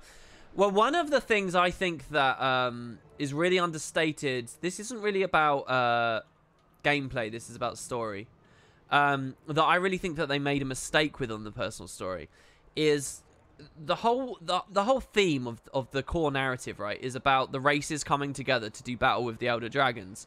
And the way that that's actually tackled in game in the end is through a surrogate story. It's through the orders. We never really get a moment where the Char negotiate a sincere, like, war effort allegiance with the Norn, with the Asura, with the blah, blah, blah. Because it's not about that in the end. It's about the orders coming together. But it's very understated. It's not properly delivered, really, I don't think, in the story. I think that should be a really big story beat. I think that what the guild part of the game should be, right, where you actually genuinely should feel like you're ranking up, and it should take a while, and it should at least feel as good as, like, Elder Scrolls accomplishes guild storylines, right? I think what should be going on as you rise through the ranks is you should realize tensions between the orders. A bit like if you guys have played Morrowind, learning about the tensions between the houses and things, right? And I think you should realize, oh, yeah, the Vigil really don't work very well with the Order of Whispers. The Order of Whispers really don't work very well with the Dome of Priority. They have beef. They have problems. They have fundamental differences between one another. And these are not easy things to overcome. And so I think if you're going to do the surrogate story where it's about the orders come together to do fight with the Elder Dragons, and that then brings the races together, that needs to be a big story. You need to pay attention to that. You need to deliver something there. And the instance we just did, you're talking about their cottage, that is Guild Wars 2. Ultimately, that is that moment in the story. This is where everybody comes together. This is where the orders meet up. And the way that the devs end up handling it in the personal story is they just throw an arbitrary attack from Zaitan on all 3 of them at once. And then they're all like, oh, we have to take the fight to them. And then that's it. Then that's... And I just don't think that's very inspired, and I don't think they deal with it in a very, very good way at all. It's just, oh, Zaitan attacked them all, so now they're in an alliance. Like, there's no meat to it. They don't... What is there to be excited about there? Nothing, really. So I think that's one of the bigger narrative failings of the personal story. You know, it doesn't actually matter how they executed that or delivered that. It's just shit. It's just boring. It's not a good story they delivered. So that would be one of the things I would love to have seen go differently. Do you think the story would have been better if domestic storylines were separate from Zaitan's story? Yes, 100%, man. 100%, yeah.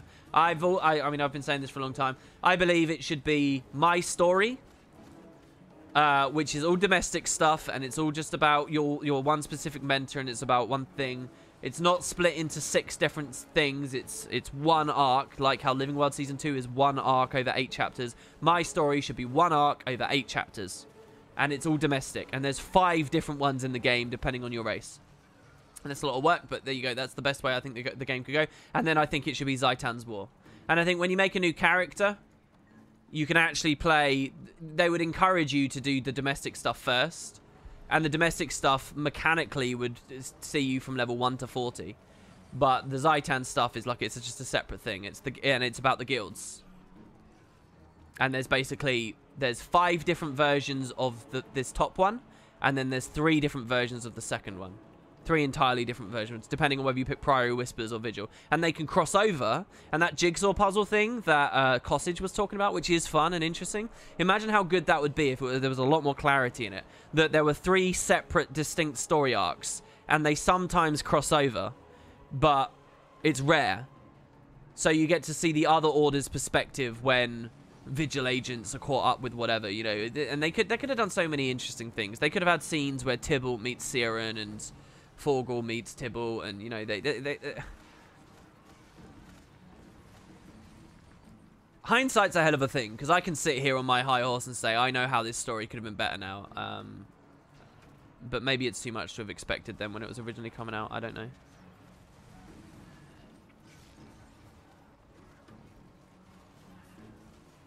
Yeah, the journal was always there. The journal was definitely always there.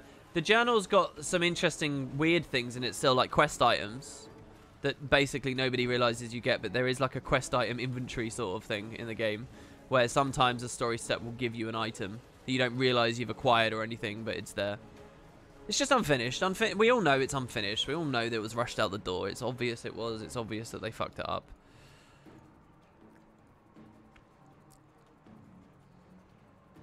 What do you think about Rampager build on Mesmer? Sure, man. Why not? Depends on the format, but you haven't given me anything deeper to go off of, so why not? For this kind of content, easy peasy, man. I'm not playing Rampagers right now. I'm not playing Berserkers right now. I'm not playing Sinister. I'm not playing Vipers. I'm playing nothing right now. I've got nothing equipped except like some plus 10 vitality trinkets and a little bit of power, a tiny little bit of power, and it's viable. It's more than viable. Maybe they'll do it right in Guild Wars 3. Yeah, I mean, I really think if they put another entry on this franchise, you won't see it as a competitive scene, and you won't see it as a world versus world scene and stuff. I reckon they double down into the one place, whatever they're most passionate about, which I'm guessing is story.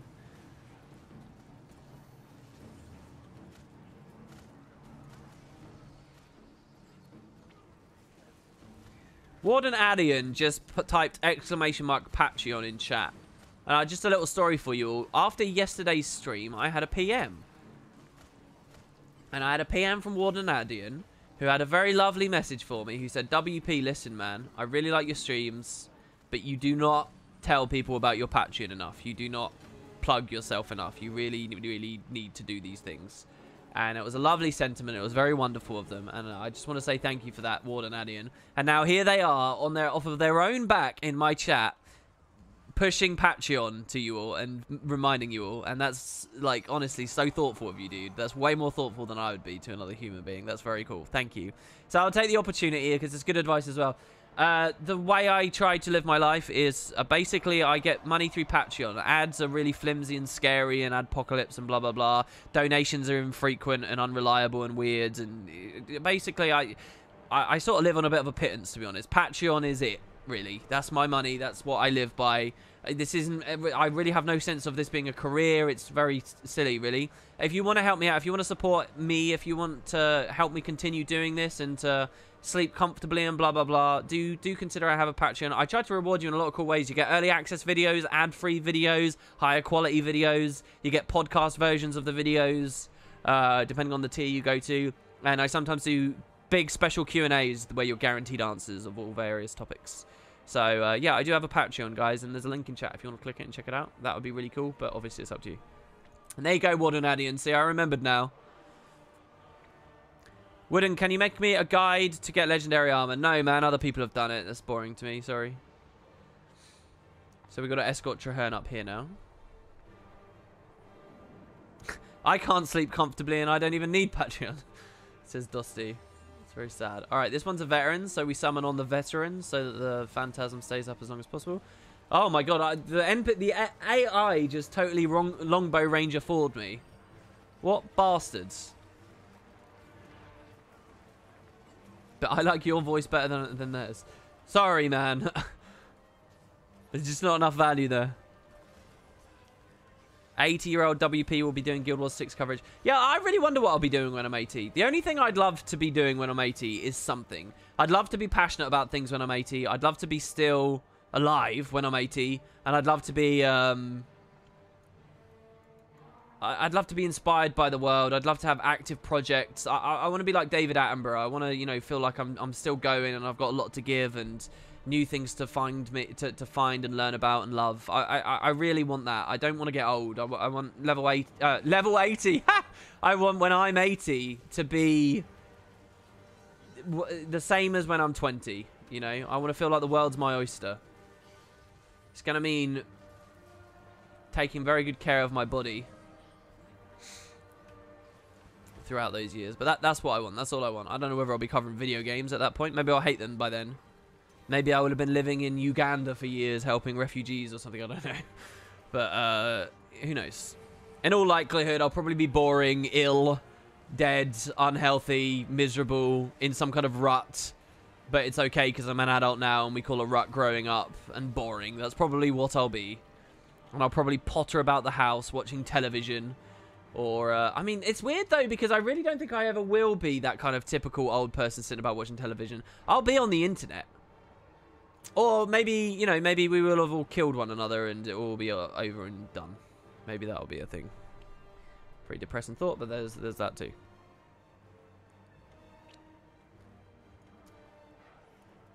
Alright, Hylek. This is one of the most dangerous parts of the entire game. We put him in. We drop the 5 to obstruct the blowgun. We use the 2 to roll a bit of torment out. They're not even able to attack us. That's fine. We kill him before his next animation. Beautiful. We wait 7 seconds and we do it again. I wonder if I should do the order slightly differently. What if I do it this way? What if I go like that and then I pop it mid-cast? There we go. That's much cleaner. Lovely. I'm going to walk into melee on this one, just so that I get the extra shatter damage. If you had to choose between life and hometown, which would you choose? Life and hometown. What do you mean? That comfort or adventure? Is that what you mean? I'd like to think I'd choose adventure. You're frying potatoes at the moment, by the way. Oh, very on theme with the stream, dude. You'll be the old person on the internet while everyone else is on the successor to the internet. Do you think? Is that how you view me? No, he means tits or ass. I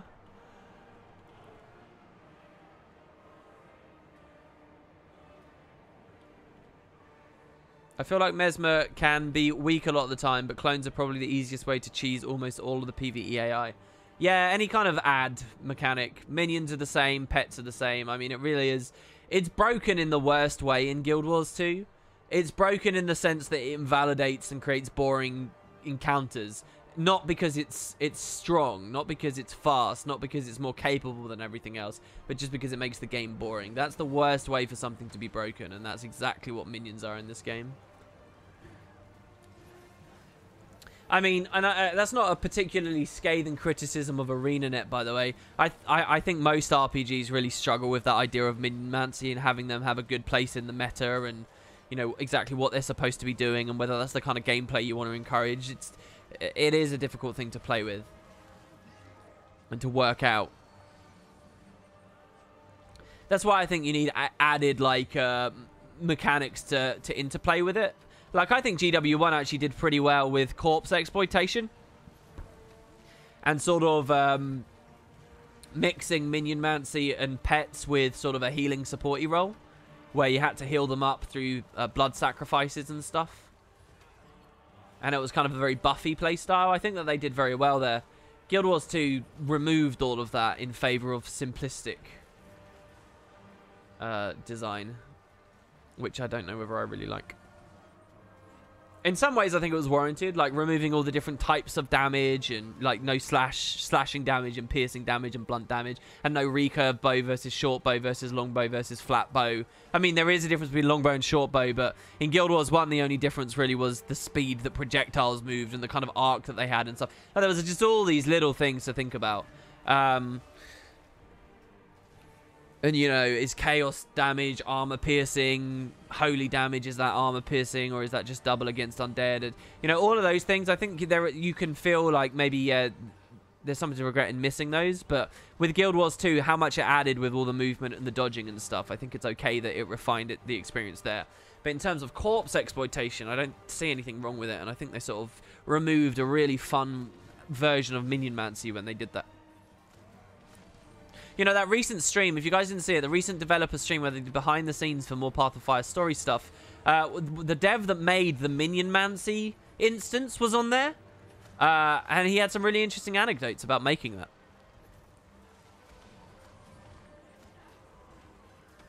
They could have just kept energy and that would add a lot more decisions. I actually don't agree with that. I think I would like to play Guild Wars with energy. Just because it existed for a while, and I'd love to go back and do those demos. I would like to experience it. And I like the idea of energy potions. But energy as it existed in Guild Wars 1, I don't think I actually like. I don't think it adds anything, and I think they were right to move it away. I think the kind of cooldown management and stuff is a little... I think you'll see RPGs generally going away from that.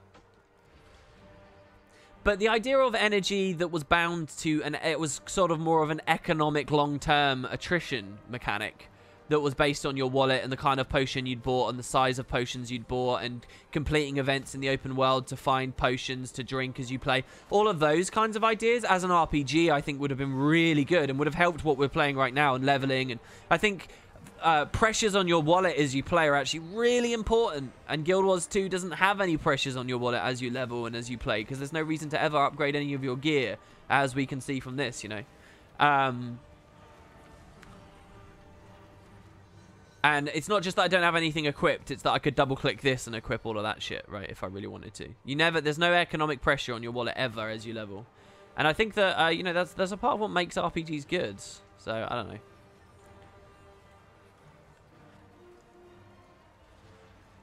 So in a weird way, what I'm saying, and the people might cringe at this, what I'm saying is, so the full story is when they revealed energy to us in Guild Wars 2 and energy potions, people looked at that and rebelled against it on the forums, Guild Wars 2 Guru forums and wherever, and people were saying this is bad, we don't like this isn't Guild Wars, blah, blah, blah, blah, blah, blah, blah. And it got removed. What I'm saying... The community was saying we don't like this idea that it's just, you know, you chug a potion. What does that add to the gameplay, basically? It doesn't add anything. It's just a gold sink. It's a transparent gold sink. We don't like this. That's what people were saying. And they couldn't see any... They didn't have the imagination to understand how that could make events more interesting to finish because they reward certain potions or, you know, stocking up before you go out on an adventure and these kind of ideas that I think are really fun in RPGs. people, and especially the very Guild Wars 1 oriented and minded community of the day, didn't like it. And the devs, as always, bless them, listened to the masses, and just and so the community at the time was saying they didn't like that, but they would have been okay with just a regular Guild Wars 1 style mana system. And the devs responded by saying, well, listen, we don't want a Guild Wars 1 style mana system because we feel like it's just unnecessary extra micromanagement of different resources, and we don't actually think it's that fun. You know, if you're a thief that's managing initiative and cooldowns on utilities and energy at the same time, it just doesn't feel good. And it didn't feel good. If I think back at the Guild Wars 1 gameplay for PvE, you'd just play until you drained your energy, and then you'd have to cast slower. It wasn't fun. I understand it. And there was some in competitive formats where you'd have, like, offhand sets where you'd swap on your +15/+15 and you'd get extra. And, you know, for all of those situations, I get it, right? That added something. But generally speaking, for the PvE experience, which is what this was all angling around, it didn't add too much. So the devs responded to the community and said, well, we don't want the Guild Wars 1 style, so we'll just remove it all. Don't worry, we'll get rid of energy altogether. There's not going to be no potions. There's going to be no gold sink here. It's just going to be gone completely.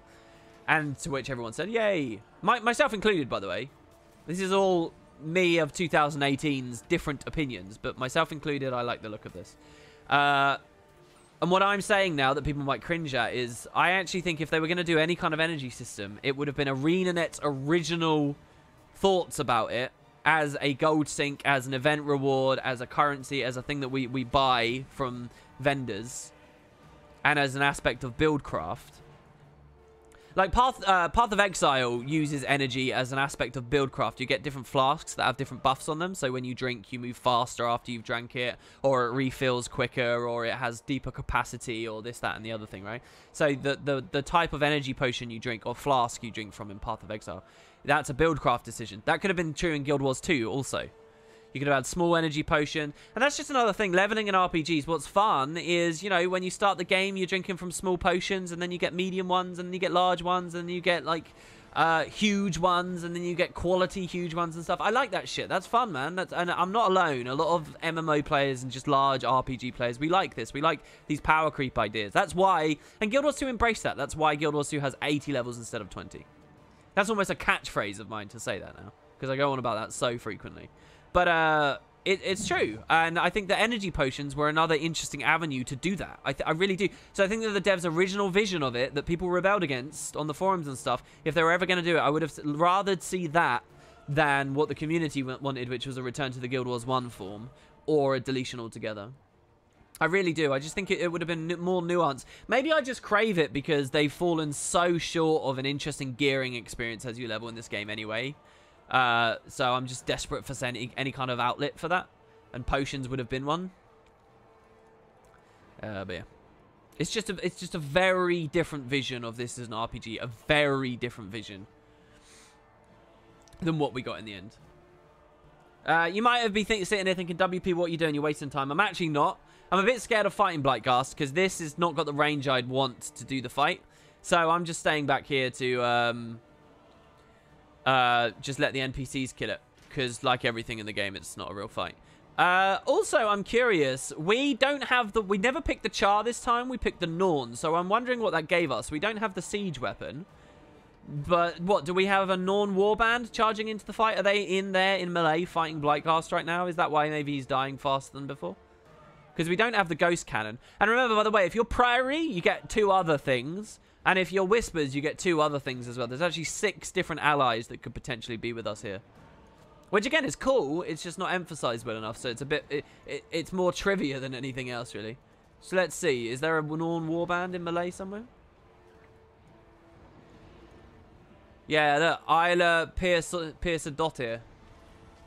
This is the animation I'm scared of. This is what I'm not sure whether I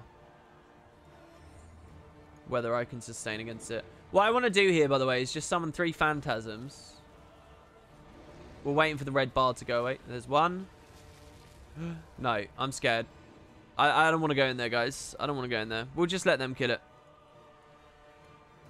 There's no need to go in there. I mean, if I'm careful, I just don't stand where the ground effects are. But yeah, we'll just let them finish Blightghast off. Maybe I can get some autos or something.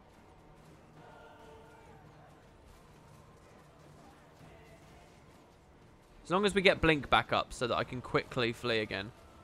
Like here, we just need to not walk in these lines. These lines. So there's one. We just stay out of those.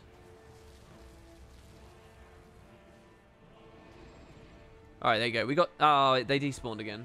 It's fine. We'll just stay back here. I'll just talk to chat. It's fine. We'll just talk to chat. Have you ever thought of a Merciless race? For example, you got someone like Boots to pick the same class race and we had a race, I guess. It's a cool idea. Bit annoying as a collab to orchestrate, though, so I probably wouldn't do it. But it's a cool idea. I'd love to watch... If someone else did that, I'd love to watch those streams or videos. That would be badass. Fear not this night, WP. You will always be strong. Lift up your voice. Fear not this night, WP. You will always... I don't actually know how it goes. Lift up your voice with the first light of dawn and defeat Blightghast. Tibble died for this. I know, right? It's called... Fibber, what are you doing, bro? Get in there. What does he say? This will be a fight for the skulls. Death will be one tail among many. Charming. Ah, well said, magic booty sacks. I hope you're ready for eternal fame. Forteria! There you go. That's the incredible dialogue we get there from this special instance. Is this on Wiki, I wonder? Who knows? Fibhar Yogson with his permanent protection. WP, do you want to tell us something about when did Norn get warbands? Oh, did I call him a warband? Yeah, I mean, I don't even know what this group's supposed to be. Just adventuring pie. I haven't really paid attention to that instance too much. Yeah, I let Twitch vote on the names, and it's always some juvenile, dumb nonsense. People do it just to annoy me, I'm pretty sure. And it's kind of funny, so. I hate this fight. If you don't carry Fear Break, it's an unnecessary pain in the ass. My first character walked out of this with all my armor broken. Dude, does it annoy you even more to realize you could have AFK'd the whole thing? There was no reason to die once. I'm AFKing this fight. That's all you have to do. AFK it. It's not actually a part of the game, really. There you go. It is a part of the game. I'm being very, like, overly cool about all of this, but there you go.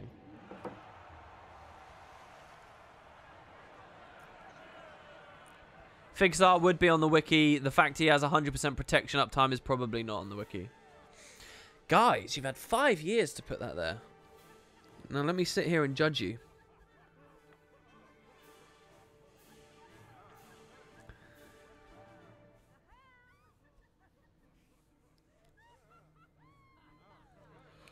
Lunar Year Mount Skins hype. Fear not this microtransaction. Oh, did the gem store just get updated? Is Lunar New Year stuff coming in? Is it? Oh, wait, what? Isn't that supposed to be Tuesday? Is that Tuesday that they had that?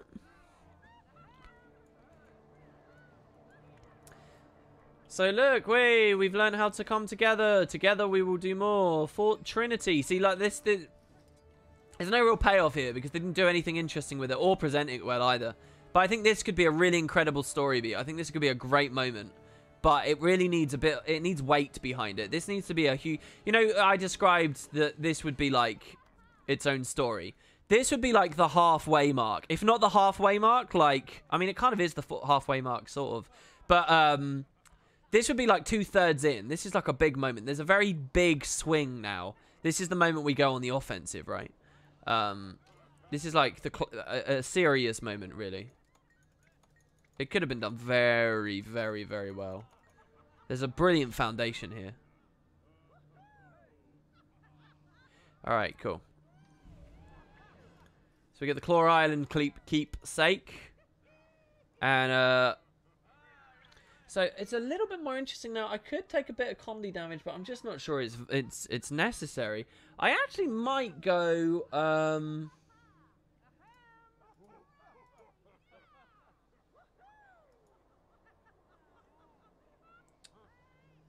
Shamans. Seriously. I might go Shamans.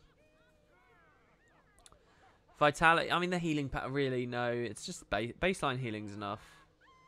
Toughness, healing power. Oh, Dire. I'll go Dire. Condi damage, Vitality, and Toughness. It's like Soldiers, but it's with Condi instead. And we do quite... Well, maybe Soldiers is still better. No, we'll run this because I always go Soldiers, so screw it. Let's go Die. Pretty happy with that. All right, good. There you go. Claw Island reclaimed. Retribution. Yeah, Shamans. Yes, Shamans. Yep. If I see they added his 100% prot on the wiki later today, I'll have to concede you're the real orchestrator of this game. Goldstab, you do realize that it's a player-ran wiki, right? It's not the devs don't I mean, I think the devs have contributed to it in the past, but it's the players that do it. So anyone who's watching this stream who cares about Guild Wars 2 is a part of the Guild Wars 2 community, and let's face it, the incidence rate of that's probably going to be quite high. They could just go add that on the wiki right now. They could go do that. And that would be nice. That would be a cool little thing to do. It wouldn't mean that I am the orchestrator of the game or anything. Alright, so there we go. That's that chapter done. Unfortunately, there's not too much interesting buildcraft to talk about now. We're just sort of saving points, waiting for our next arc. So what happens now, guys, is we do the level 70 story, which is to do with our greatest fear that the Pale Tree talked to us about. So, we report to Jahan about the campaign against Zaitan.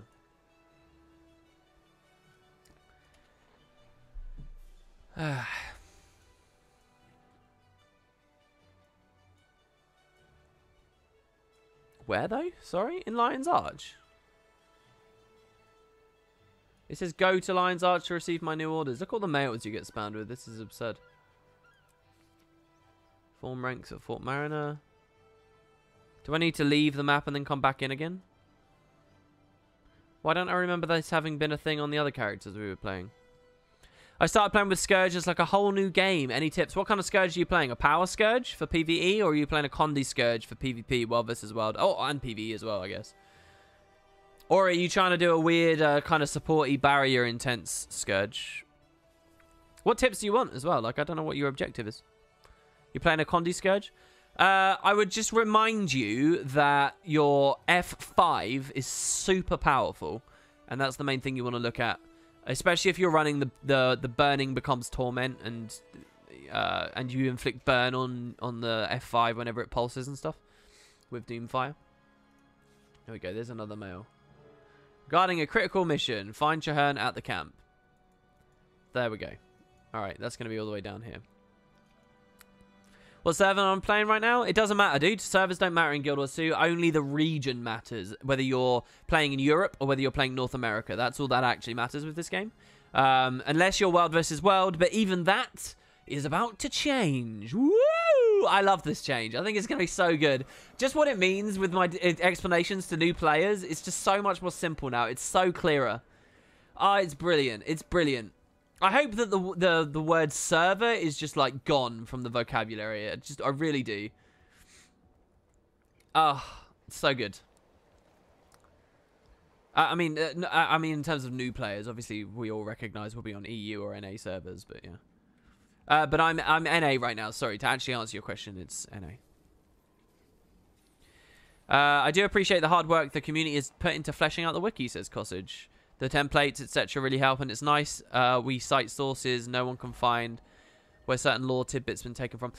I'm going to say something here. This isn't a criticism of the wiki, and it's not a request or anything.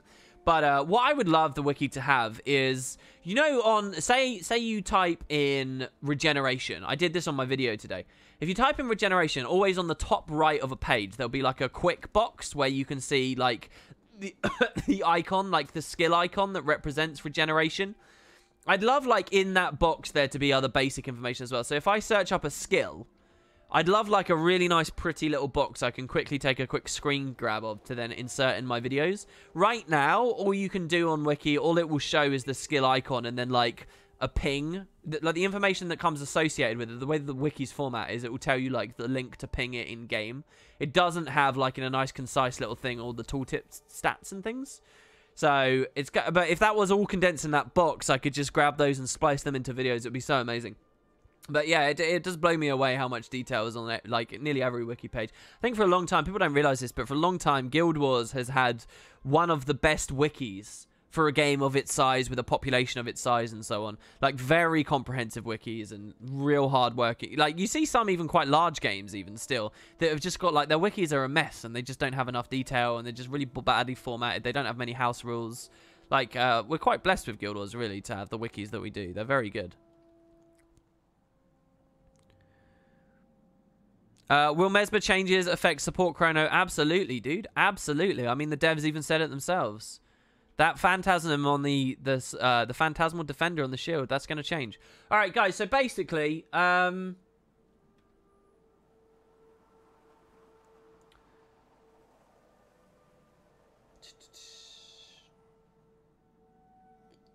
right, I'm going to do a quick straw poll.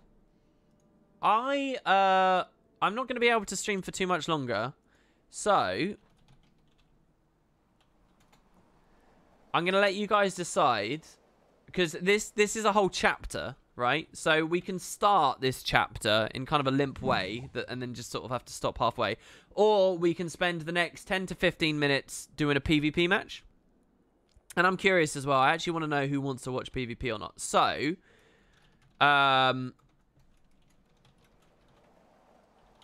what do you guys want to see most? Here's a straw poll. Can you just click the link that's in chat and tell me, just vote on which option you want.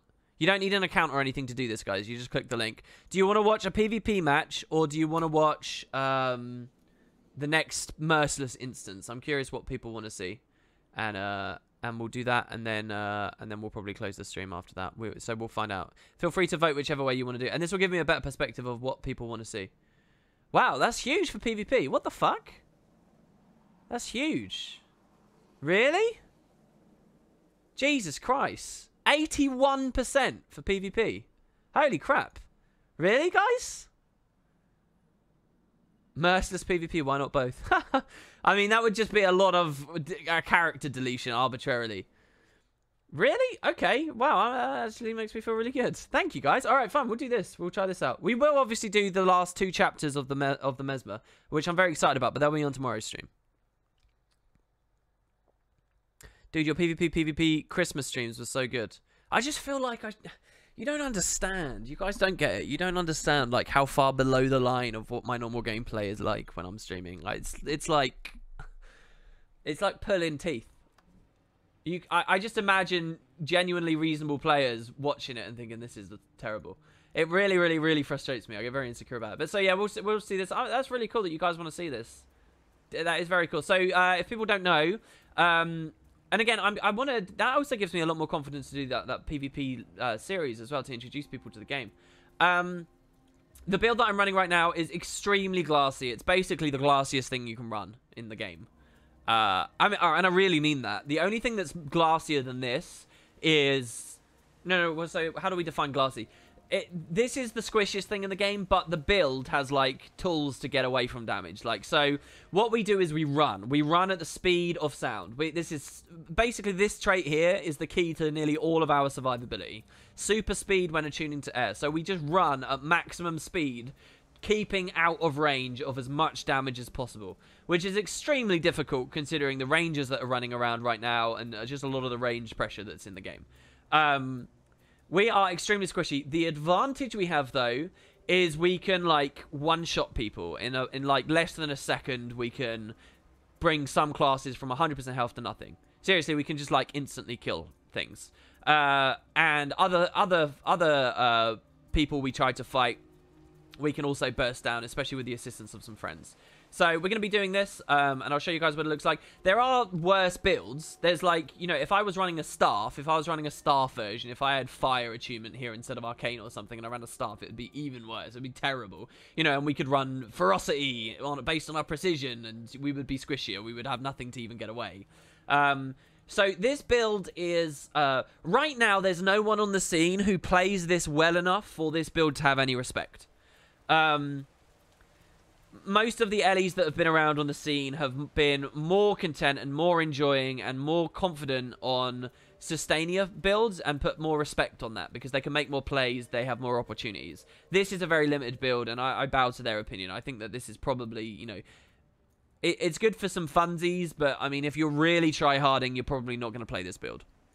But it is good for funsies, and if you're really careful with it, I think it can be a carry. I think it can do very well, but it depends on a few things. I've been queuing, I would say top 100 NA for the past like 100 to 300 games. I don't think I've dropped out of the top 100 for ages. And quite often I'm like around top 25. So I'm experiencing queues as good as they get. The players that the game's matchmaking me into at the moment are as good as it gets for NA, which isn't necessarily that competitive right now because of the size of the population and whatnot. But practically speaking, I have a reasonable understanding of what queuing in Guild Wars 2 is like right now, and the build can sustain at that level. So it's fun. Yeah, I don't know. It's okay, and I'll talk about what I'm doing as I play. You guys seem to like that, and we'll give it a shot. I'll show you a little bit of... So what are we aiming for, by the way? What we're getting out of this, if you guys don't know, first of all, is money. Insane quantities of money. You guys don't realize how much money is in PvP. Look at any PvP streamer.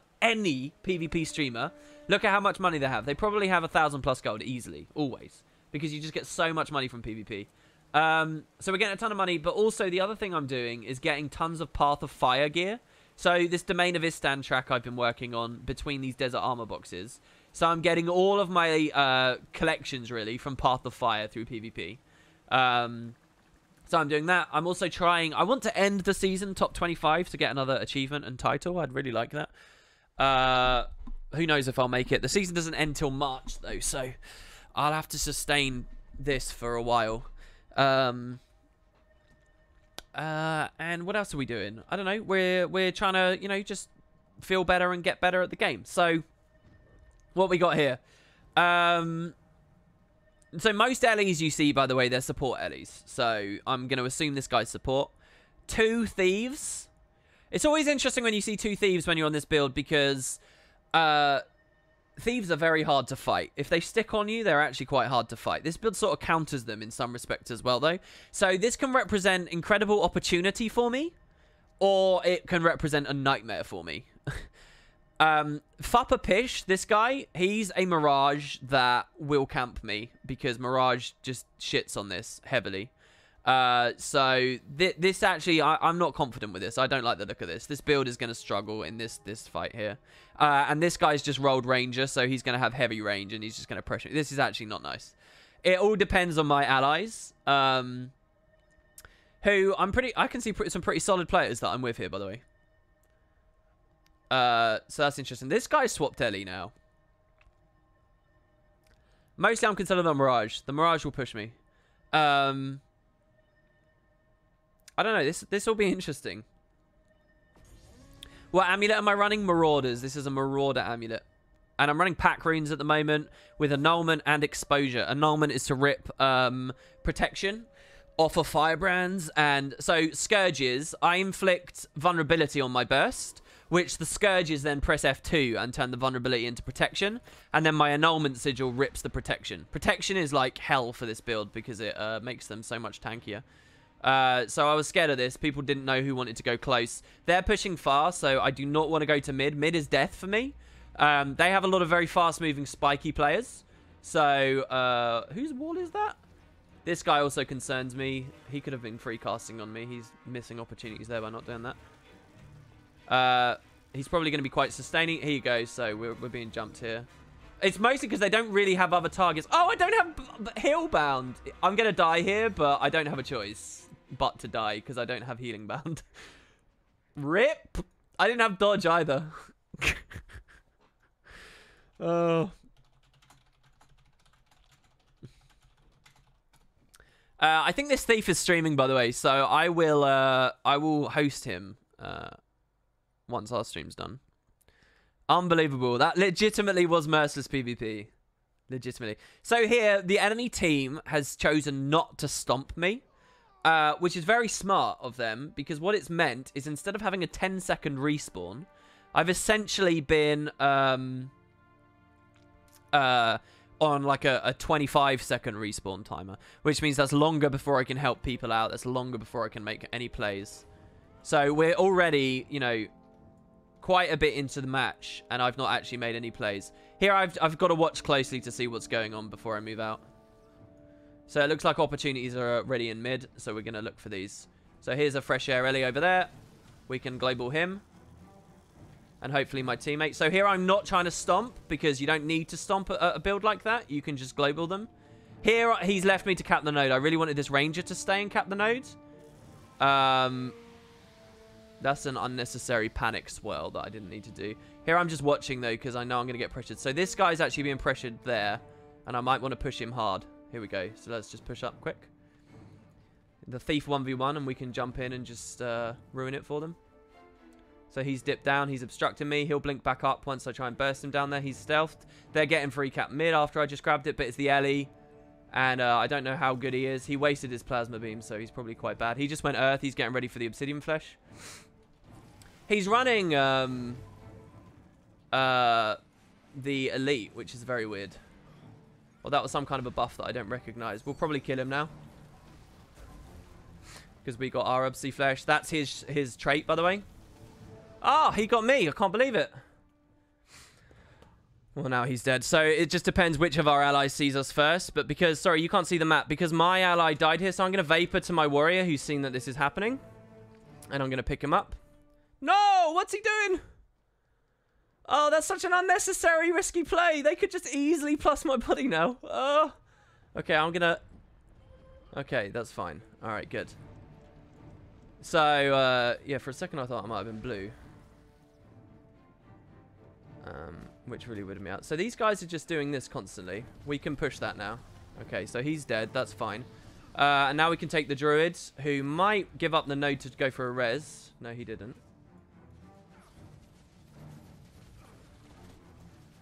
Where are we? Wow. Wow. This has never actually happened to me. Not here. We got longbow forwards into the wall, which is, like, bad. I guess he gets the kill. I guess he gets to kill me. We've been knocked into the wall, so we can't actually do anything. I might be able to lightning flash out. That is a possibility. Oh, I can. All right, fine. And I got my thief here, so we can maybe push this. We have to... I mean, this is a druid, a very sustainy druid, so we really need to lay the damage down for quite a while here.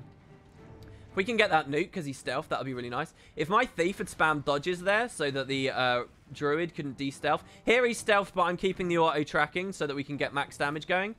Here we're going to immob him as he tries to leave the nodes, and we're going to burst him down. We're gonna take the stomp because he's a ranger and he can res with his pet. My thief probably doesn't want to be the one capping the node. As you can see, he was just watching. They're fighting over stillness, which doubles the point the points you get from the other caps. We don't have a cap, so it's actually not that strong, but they have 2 caps, so it's extremely strong for them. So what this is this is denial right now. My team don't need to really push that stillness too hard. They just need to, like, auto attack and interrupt it on the enemies. So I burst him there. He's going to be watching possibly to play aggressive, or he's bailing out. Okay, he's bailing out. Once I get my swelling ends up, it's really strong for me, but because I can bait around his headshots and things, and he can't swap to short bow to cluster bomb. I think he's actually still around, so I'm just waiting to see him reappear on the minimap. There you go. I just saw him de-stealth over there. And he's pushing for a plus in mid now, so I'm capable of pushing through. There's a real decision now of which node I help out. Both of them are losing. He got the dodge there. I'm actually quite concerned. There's the Mirage that I was concerned about, who's, I guess, has been playing on close more than anything else this match. And will hound me for ages, by the way. So I've got my thief helping me out, who's playing like a fucking legend right now, by the way. So we can get in and burst. If the thief notices that I've gone for this, we can possibly take this now. There's my traded arcane shields. Do you see how low my health is? That Mirage hit me maybe once with 1 axe ability. I think maybe twice, actually. So free cap in mid. There's already 2 of my players there aggressing that. So that's fine. We're watching for this fresh air Ellie here. Who's majorly outnumbered. I don't need to actually contribute to that at all. He's paper, so he's going to die. And I'm already seeing that our close point is, again, a thiefy thief. Which is a really great situation for me. Now, here's the... fuck. So, here, by the way, I'm concerned about him stealing into me. So, what I'm going to try and do is stand on the wall up there so that he can't. But I've noticed he's dropped down because he's going for triple cap. So, I'm going to... okay, never mind. I didn't get that. That's fine. So, now I'm going to abandon that because it's the Mesmer. And I'm going to take the Arcane Blast, but I missed that as well. So, this is fucking lame. And now he probably kills me here, by the way. I don't have anything left. I'm just going to keep kiting around like so. Waiting for my obsidian flesh, which I've now got. And now it depends how many evades he chains. Gonna dodge there. Druid did really well there. Super sped me. And a nice substantial heal. The Thief won't take the fight there. I'll go back over here. We actually do have double cap, which is really good. Gonna push the Mirage. This is not a good fight for my Thief, by the way. Okay, Mirage is down. Beautiful.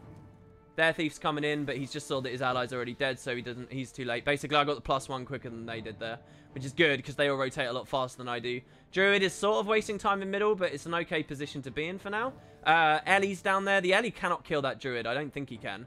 My Warrior's playing fucking awesome on far, but that's sort of what he does, so I'm fine with that.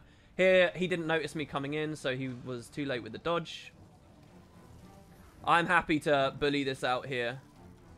He's going to turn the burst on me as I follow him up the stairs. But I think I can get him anyway, because I think he's wasted too much time on the Druid. Too many cooldowns. The smoke scale killed him. Do you remember what I said about hating pets? That fucking pet just... The Ranger just AFK killed that guy. This is how broken pets are when you're on this build. It's horrible. Rangers are horrible. So I'm stacking even more immobile on this guy. This guy cannot move right now.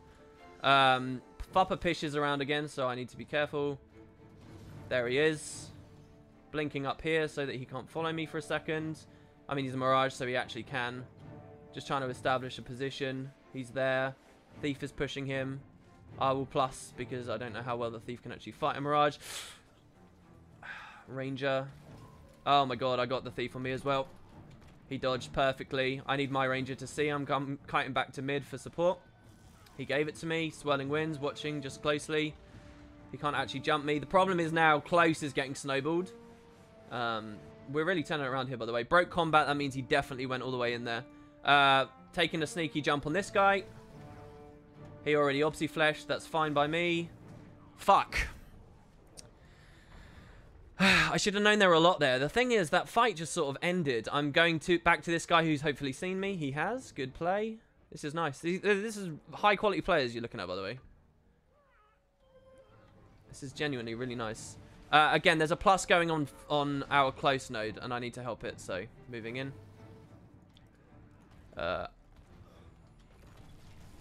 Okay, so he's down. And now we can help our Thief. We can leave the other guy to rot. Actually, no, shit. I fucking missed it. Actually, it's not a big deal, because they don't have any caps. Fine. They took stillness to deny it from us. But, it doesn't actually mean anything because they don't have any caps. But that would have been really nice. If I'd given us 4 cap there, that could have been a really winning play. Okay, so... I guess I'll take full cap and let him pressure on the roads. That's fine. Ambi's doing really well. This is beautiful. I need to be back at mid. If Ambi just... Did he score the kill? No, he didn't. I kind of want to jump down there and push it. Because I might miss this opportunity. We're starting in air here, which means our burst is slightly weaker. Yeah, see, he's just coming back now. I'm watching my Thief. I need my Thief to come back, otherwise this is a waste of time, me doing this. He is coming back. Good, good, good, good, good, good, good.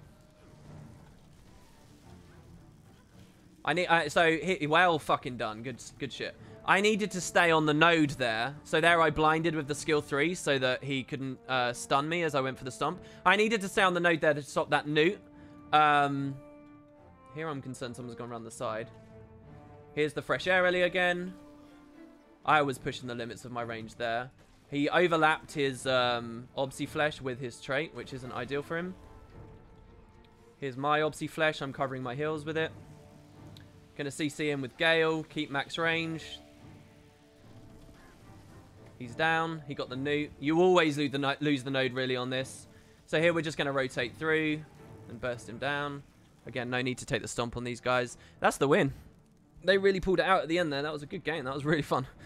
There was something I was in the middle of saying, like ages back in the fight that I kept wanting to return to, but there's too much to talk about when a game's ongoing. They played really well there. I'm surprised that Ellie killed me at mid.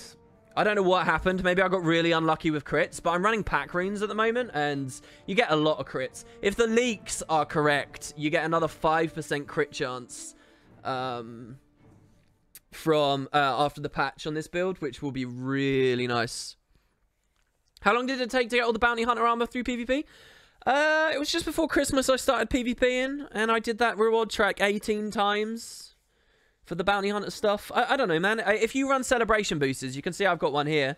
And at the guild hall as well, there's a PvP track booster, which I might as well go turn on as well, which lasts 24 hours.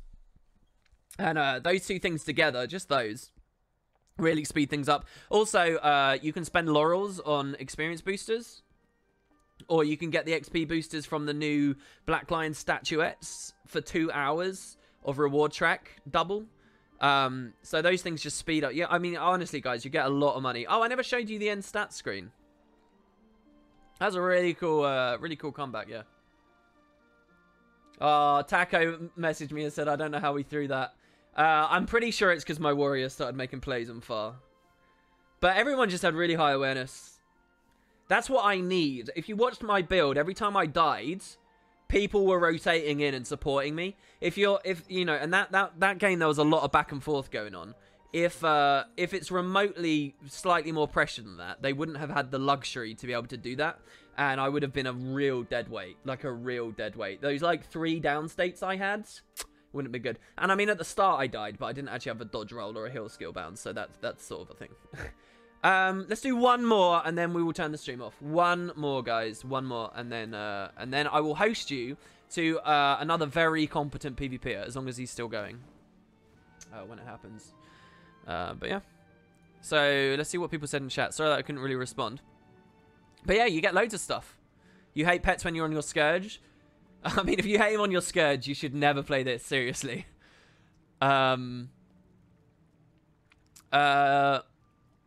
This is all PvP streams and tournaments need, a good announcer. I mean, I actually am allowed to cast games. They did a thing where everyone in the partner program can see live matches when tournaments are going, and we can actually cast them.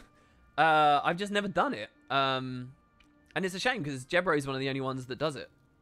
Everyone's got the power to. Tons of people have got the power to. They just sort of don't. So, I don't know. For me, it's a confidence thing. Unless I've been PvPing a lot, I know that I don't have anything intelligent to say about it. And I kind of don't want to step my foot into that arena publicly, if you get what I mean.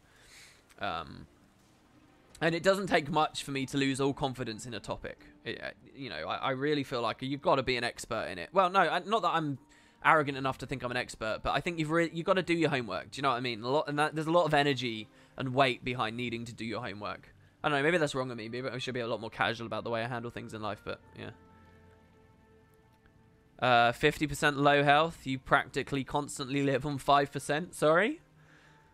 I mean, this build is...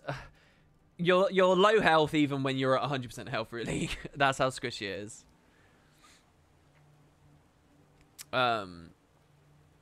Let's see what else. This bug still happens. Yeah, us getting knocked into the wall. Honestly, that is the only game I've experienced that in. I've seen it happen to other people on different walls and places, but over Season 9 and 10, that is the only time I've personally experienced that.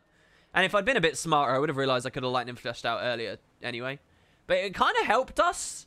The Ranger would have free cast on us. It was actually kind of iffy if we could have got past through that Ranger. So yeah, I don't know. The fact that we got into the wall and then he couldn't attack us was really nice. Because it meant he couldn't do anything, and then he sort of gave up and we got a lovely advantage. Because we outnumbered him when I finally came out of the wall. I sort of picked a good moment to do it. The other thing, by the way, so that you can go for with PvP is you can get legendary armor from PvP. There's these as well, which I kind of want to get next. I have enough for them. I kind of just want to get all these kind of skins, even if they're not that good. I mean, look at that dagger. The dagger's cool. Who doesn't like that dagger? I think the shield's pretty cool as well. A Spellbreaker wielding both of these. Who's gonna whinge about that? I think a Spellbreaker wielding both of those would look pretty good, especially if you dyed the armor right to match it. So there's this torch, but I mean I've got the Flames of War now, so I don't really care about the torch. I want the Binding of Ipos. I want the Binding of Ipos. I think I will save up and go for the Binding of Ipos. That's the thing I might want to do on a stream as well, guys. I kind of want to just get a gift of Crystal Desert Exploration, which is sort of the new version of that. So you have to do map completion or whatever. Like, because I've never made one of those, and I think it would just be interesting to learn a bit more about the X-Pack. Could maybe go for that. Sorry, what's this? So chat will be the downfall of top 25th WB. Right, sorry, didn't someone donate to me in the middle of a match? Did I actually read that in the end, or did I forget? No, I did. It was Sia, right? With the £10. So thanks very much, Sia. Let's scroll down and see what people are saying. No spoilers? What do you mean, sorry? What happened to the Mercer character? No, it's not dead. It's just it's the start of the next chapter, and we're just winding the stream down here. Do you recommend using those boosters when you're bad or when you get good? I don't think it matters, dude. I think you can use them when you're bad. I think you can use them when you want to, when you're good or whatever. Here's the truth of it. I think if you're an actually good player, you'll never feel like a good player. And that might sound really weird and like flimsy and dumb, but basically, I think the good players are the ones that are always thinking, what did I do wrong? What was my mistake? Where can I improve? And you can nearly always find an answer. Bad players are the ones that just get angry and shout at people giving them advice or blame the balance or whatever. Those are bad players. Good players are always like, what could I have done different? I could have done this, I could have done this. You know, whether that's from a build angle or a playstyle angle or what. So I think that the good players tend to sort of... When you, like... I don't know, this all sounds very arrogant because these are things I say about myself all the time. But I think that, you know, the more you learn about this, the more you'll realize there's more to learn and more to learn and more to learn and more to learn and more to learn and more to learn. You will never cap out. This game's actually extremely complicated. It's very deep in terms of skill cap. I really think it is. Much more so than most people give it credit for. And so you won't really have a moment where you'll be like, oh, I'm good now. I can use my boosters. You'll have a moment where the build you're playing clicks and you realize the playstyle, but that makes it work. But I don't know. I would just play it, man. I would just run the boosters. It's not like you're getting more per kill. It's just wins and losses and stuff. So this is the ranger that was against us. Same warrior again. 2 different players, I think, down there. Enemy team. Same thief against us. Same Mesmer against us. Same NG against us, I think. I didn't really see the NG last game, ever. He must have been playing a lot on close. And then 2 other people again. I think that's what I'm looking at. What else? Let me just quickly scroll through. Sin says, dang, you got 9,900 games in PvP more than I do. Yeah, I'm a bit of a no-life. Just a little bit of a no-life. Yeah, 9,900. I've almost got the, what's it called? Shit, I've messed this up. Whatever that title is for getting 10,000 wins. I'm almost at the 41st tier of it. All right. So again, we're being careful. We know that we're going to take major damage. That's the fear. This is the target. This is who we want to kill. That's who we're scared of killing. Here we jumped as we achievement swapped, which meant that we went pure fire straight away, which is good for getting access to Phoenix. That stealth's concerning. I'm waiting for the thief to pop up. There he is. He's on node. So that Necro is positioned there because people can't blink to him. But everyone does this. By the way, if you play as a Scourge, guys... So Taco moved in perfectly. He played very well there. I pushed the line. I was out of position there badly. Volantif ran off because he knows he's majorly outnumbered here. Their Firebrand is like slow as fuck. They've got no damage at this mid-fight. I should actually leave. I can rotate away. I'm just throwing 1 burst in before I do it. And there you go. The Hollow got him as well. Oh, Vel came back in. That was a hot play. So now it's double down and he's probably getting stealth stomped. Oh, no, they're all down. They're all down. It's fine. So we can just pressure this one body to secure the rally while our friend reses the other guy. I'm getting attacked from behind here because I wasn't watching respawns. So this is what I was talking about earlier.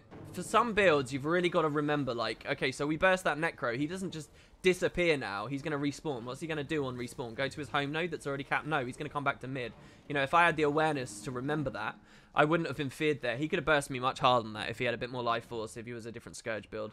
So this is an excellent 1v1 I'm seeing over here. We don't have the node, but this person's sustained a 1v1 for ages, which means I get a beautiful +1 now. I'm going to get a really efficient +1. There I was scared of that projectile because he had Elixir U up. Here I'm going to get burst, so I'm going to dodge. There's one. We dodge the immob. We burst him into Elixir S so he can't pressure us. We're aware that mines can come out, by the way. We lightning flash in. He's going to try and obstruct. He actually sustained that beautifully. Prime Light beamed us as well. This is bad. I never got my Swirling Winds. What happened to the guy that was there? That was me playing bad. He did really well there. I could have fucked him up and I messed up. I think that the guy, my ally that was here, left because he had a lot of confidence I had that. Because remember, as I walked in, I said, this is really good for me. It's a shame that he still had one of his Elixir S's up. You hope after a long 1v1 like that, that they're low on their defensives. But this is still fine. We're still doing very well. I fucked up. We would have trip capped them if I won that. I didn't, but I'm not a very good player, so it's okay. So again, we go for the Scourge. I know that the target's on the Firebrand right now, but the Firebrand is so preoccupied with sustaining, and the Scourge's positioning was not close enough to get sustain as I burst him. I was hoping that would have gone well. There I got pushed by a Scourge from our spawn. The NG is chasing us. So a 1v1 with an NG on this build can be done. It's not easy. He's stealth, and he's going to just try and burst us here. So I'm actually going to dodge straight off the note. Oh, no, he's not. He didn't even push as hard as I thought. So we're going to take the newt here. We missed the newt. This is terrible. This is bad gameplay. I'm not doing well here. So now we just play super speed, and we just keep very, very casually grinding him down. And he does what he can to LOS us. So again, we're going for the newt here, by the way. We miss it. We counter burst and put him into S if we can. I'm not getting these fucking bursts. I'm missing some easy crits. Here we cover with Swirling Winds. We finally take the newt. We have a plus, so I know I'm fine. We actually have 2 people rotating in. Stillness is up. I don't agree with them rotating in like that. Their thief just picked up Stillness, which is bad. Remember, that doubles the points. Here I got to be concerned. I'm summoning Fiery Greatsword to get another dodge in case he bursts me, which he did, as you can see there. So here we've gone Earth. We did get the crit to refresh, by the way. So we got Obsiflesh already. Watching for back cap on our close, which is what I would anticipate him to be looking at doing. He hasn't reappeared anywhere else. There he is. He's just back capped. My Mesmer didn't think about it. I've gone in and burst. We actually held it. He never got the full newt, which is good. Back to the FGS again, because he might push me now. I'm going to go plus on far. The mid node is not actually a one fight anyway. The NG is super low. I'm turning around before I fuck that up. So, same story as before here. I'm not going to be playing into that. I'm just going to wait. And now we're going to pressure him. Dodging here. That's good. I got saved by a passive there. This is what people love about Guild Wars 2. Ah, the Surgeon runes are so hot, man. I fucking love Surgeon runes. So, the thief's on me now. This is pretty bad. I'm fucked. Pretty disappointed with my Mesmer there. Who lost that 1v1, I'm guessing, which is why he's downstate up there as well. This game was going to be a really solid game, but now it's... by a solid game, I mean we were going to win by a fairly wide margin, but I've made some misplays. It's a good game, though. So again, there you go. He's rotting me again, as I explained again, guys. Because what that means is he doesn't get to... I don't get to respawn for a certain period of time. I don't like how all of this is on our spawn. I need to be moving, really. I don't want to be caught in these like odd engagements out on the roads like this. I want to be moving. I want to be more objective oriented, but I can't because every time my back's up immediately. Do you see him standing there? It's because he's watching me on respawn. You see this? The hollow's frustrating to me as well. So this guy's obviously pushed out. He can stealth and move. I'm just waiting to see some action appear somewhere else. The hollow's wasting time. I'm not going to push him. See how he's still on that ledge? He's looking for targets. So now we can see what we've got. We push one plasma beam. He's got firebrands. Oh my god. I don't know why I thought that was an ally. I keep thinking that's an ally. I'm going to get jumped on the road here. I can't catch a break right now. So our Scourge went to solo cap close. Thief's being pressured by our hollow. So watching that. Still tracking this. We got Fury there, which meant we hit him. We're going to dodge now. He's probably... fuck's sake, dude. So there I did try to about face. This is frustrating. This is what thieves can do, though. They can just stay stealth for, like, ever. I got very few opportunities here. So I'm watching Stillness. Stillness is the prize right now. This is not time wasting. So Stillness, we pick up Stillness now. I can cover this with Swirling Winds, by the way,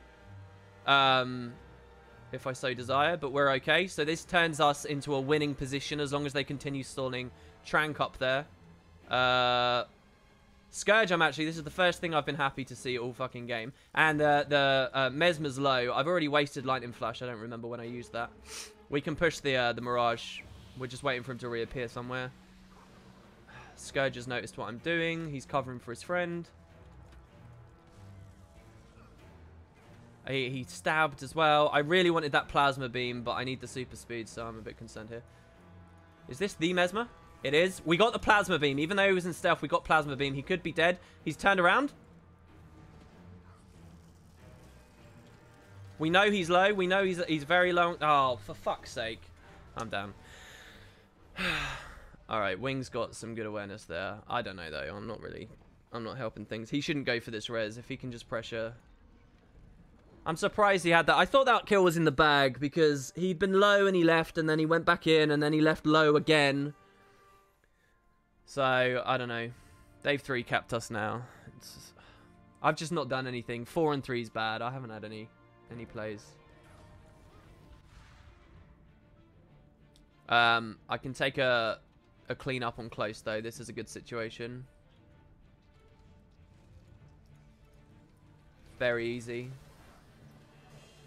So we can just push that. That's ideal. That's what we want to do. Now we want to roam to close, to mid and do the same. So here the thief is looking at us. We're going to stand on this pole so that he can't easily steal to us. What he's probably going to do is short bow once he sees that I'm doing that. Which we can then cover with other stuff. There we got our 3, which was really hot. He's shadow returned, so he's right next to us, by the way.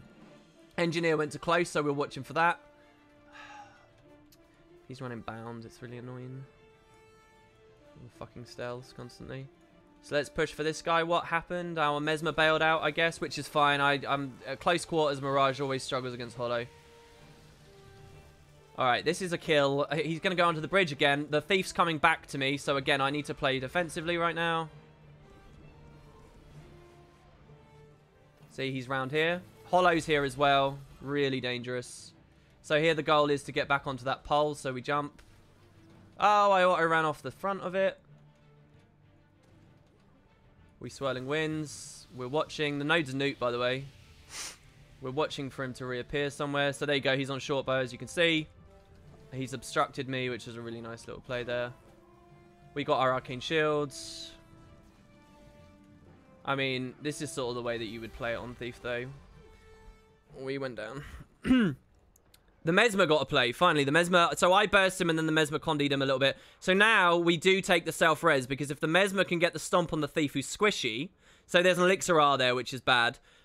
He needs to pressure this, though. If he can, he's just buying me time to get up and I burst the body. Ah, he auto'd me. What a bitch. Alright, it's good. We win this anyway. I think we win this anyway. Yeah, we do. Look at all the confusion. He's auto-attacking through Confusion Burst. So now we can take this. Mesmer played like a boss. We have him CC'd. We have Swirls dodging that. Oh my god, he's got both S's. Why is it always both S's? He's in stealth next to me, isn't he? No, I just saw it. Reflecting, just in case. Oh, he's respawned already. I don't know how early he stealthed. Maybe I should have been watching his spawn. Oh my god, he's making plays. He's making such plays.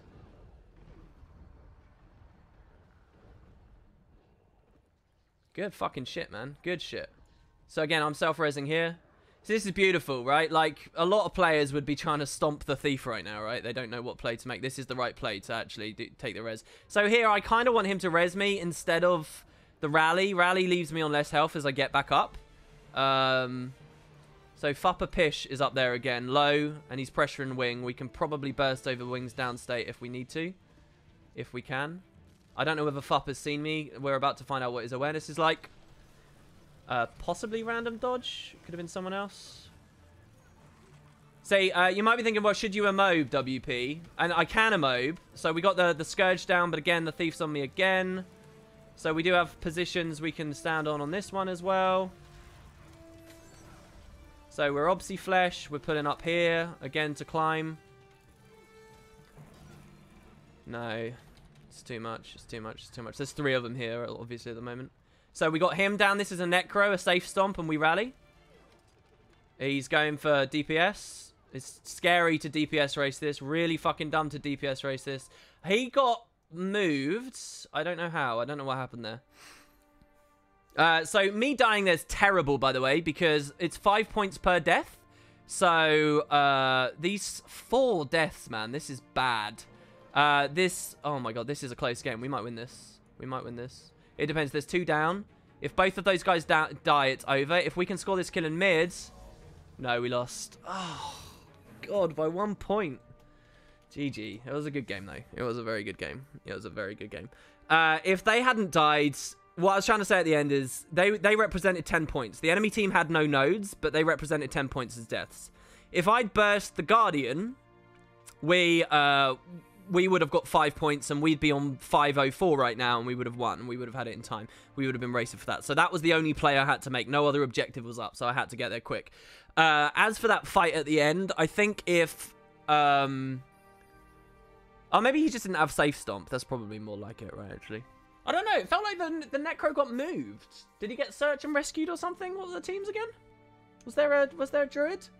I mean, that was a hard game for me. I really was very pressured, constantly back against the wall, constantly unable to do things. And I don't play very well when I'm talking as I do everything. Like, I can't actually remember anything I did that was useful that game. Anything. And I don't know whether that's fresh air or that's me, but there you go. So, but that was a good game, guys. I think that was a good game. Would you think it's interesting that 84% of players in Guild Wars 2 Efficiency have the core game, 80% have a Heart of Thorns, and only 57% have Path of Fire? And if so, would you do a video on the new player and account statistics? I do think that's interesting. Maybe. I don't know whether it's worth a full video, though, dude. Yeah, I can't spectate if I participate. Yeah, Sind, I have noticed that. I've played a couple of ATs this month. I think since Chris... Yeah, I've got 215... Since, like, I got them in January, I think. And I noticed as I was doing that I could see what the brackets were, but I couldn't actually spectate. It was grayed out. Adian is lamented that the Path of Fire spoilers ruined it for him. I would think WP would have learned his lesson. What are you talking about? They are McDonald's happy. What are we talking about, McDonald's? Crystal Desert map. I'm a good player. I just don't give a fuck about improving. You and Jeb could cast together and do it like football commentators. Jeb can do most of the talking, and you can just jump in when you have to mention when you have something interesting to say, like a player makes an interesting play. I have no experience with that, though, and I think I would just dominate the conversation too much. I'm a very kind of...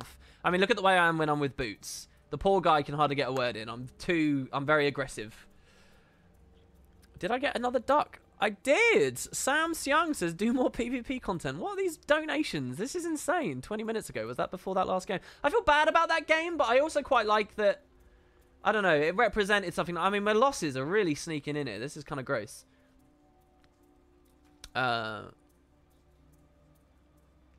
You struggle against hollows? Yeah, hollows aren't easy on Fresh Air. It depends, though. It depends on the map. It depends on the node. How much kite space I have is very important. Temple's okay-ish. But if it's Kylo, if it's on sides at Kylo, Fresh Air's really nice. I could take a hollow 1v1 on a Kylo. It also depends their opening with stealths. My only concern is the lack of Asura gameplay. Sorry, this is just an ult because people cheese my main too much. If they see me on my main, it's impossible to play PvP. It's too horrible. People just have more fun killing me than playing the game, and it's really annoying. Even if my teams win because they're bad plays to objectively just chase me all day around the map, people will do it anyway, and it's just boring for me. This is high plat. Well, I guess this will be some of the best matchmaking they can offer at this hour on this day. Any Guild Wars 2 mystery videos? I hope some will be born as I cover the Path of Fire content. Any thoughts about a water air spec for this build? Infinite Condi cleanses? So, water... You'd have to substitute something. You cannot substitute air. Without fresh air, Scepter, the pressure is just so low, dude. You can't substitute air.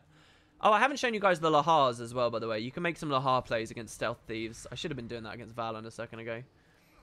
Not this, sorry. Stone Tide is what I'm talking about. But you can't do it without fresh air. And the other things are pretty premium too. Arcane is perhaps swap-offable. But this, like, if you think about my mirrors against the other Fresh Air Weaver earlier, what was saving him when I would global him? What was the only thing that was really saving him? It was the 3 blocks from the shield. And that's true on a lot of these fights, on a lot of these things. Against SD Thieves, it doesn't really help much because they're unblockable and they're last in strike, and they'll just spam that, and that's how they win. But this is pretty heavy. So, I mean, it's hard to take this off. This is actually not that important. You'll notice I'm only running Arcane Blast at the moment, and you can feasibly actually turn that off. I didn't even make many great plays with that. You can maybe turn it off. So maybe water here, but I don't... The roll, even if you put water on, this does not get tanky enough. Even with the cleanses, it doesn't...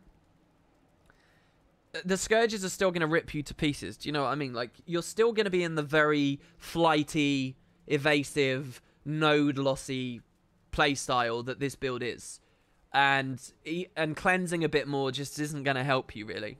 Not as much as what this offers with... I mean, the real thing that you want for Arcane is this. The 15... This is so powerful with Weaver. If the leaked patch notes are correct, Tailored Victory is going to be quite interesting. It's getting double damage, and it's inflicting, like, 15 vuln. So it's an unblockable CC that you can burst someone during, and it puts 15 vuln on them as well. And hits them at the same detail as a Lightning Strike, which is pretty meaty. So this might actually be kind of cool, but rotationally, that's going to be really interesting. This also, as an unblockable float, that will get through Warriors and Shield stances. Anyone who's running DH and running the F3 still. Thieves that run Bandits Defense. So it might be something, but I don't know how on demand that can be.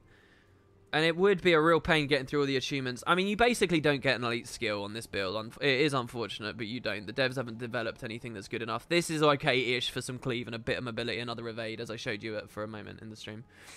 Again, the gameplay wasn't too good. It could have been better, but... talking as I go, I think, makes it struggle. So anyway, yeah, cleanses are a thing, but you're basically gonna flee and ether renewal. That's what you're gonna do. And you're gonna global them before they can free cast on you. That's what the play style is, and I don't think having more cleanse helps that too much. So yeah. Any other questions? Your audio is always so low compared to other streamers. I'm watching Tea Time, and you right now, and whenever I switch to them, it blows my ears off because I have so high volume to be able to hear you. Really? I don't know why that would be. It's showing that I'm pretty close to peaking. I've given it enough space to not, but... so yeah. EU has more players. Yeah, EU's more competitive than NA, for sure. For sure. Dumb question for the Condi Scourge. What's the base combo? It's not really a combo, but you use your Desert Shroud to pressure bodies and flip Condis and things. Flip boons into Condis, sorry. Unload Torment, build Life Force. Most of what you do is inflicting conditions. So there you go, guys. That's the stream. If Valen is still live, I will host him. If he is still live. I just saw someone reference him in chat. He is still live. All right, so the thief that you saw that was camping me, he's a good guy. I used to play PvP with him on one of my small, like, teams back when I was more serious about it. This was one of the guys I used to play with. If you guys want to ask him about his experience actually hanging out with older Wooden Potatoes way back when. This was when he was kind of still getting into it, really, as a thief. These days, he's a fairly well-known thief. Specifically over here on NA. And, yeah, I've been tuning into a couple of his streams, so I'm happy to host him. And, yeah, it should be pretty cool. Thanks very much for watching, guys. I hope you enjoyed. And I will, thanks so much for the donations and things as well. You guys have been really supportive and cool today. I'll be back tomorrow for the next 2 chapters of Permadeath and Merciless. And for now, though, I'll be over in Valen's chat. Cheers, everybody. Have a good one. And I'll see you soon.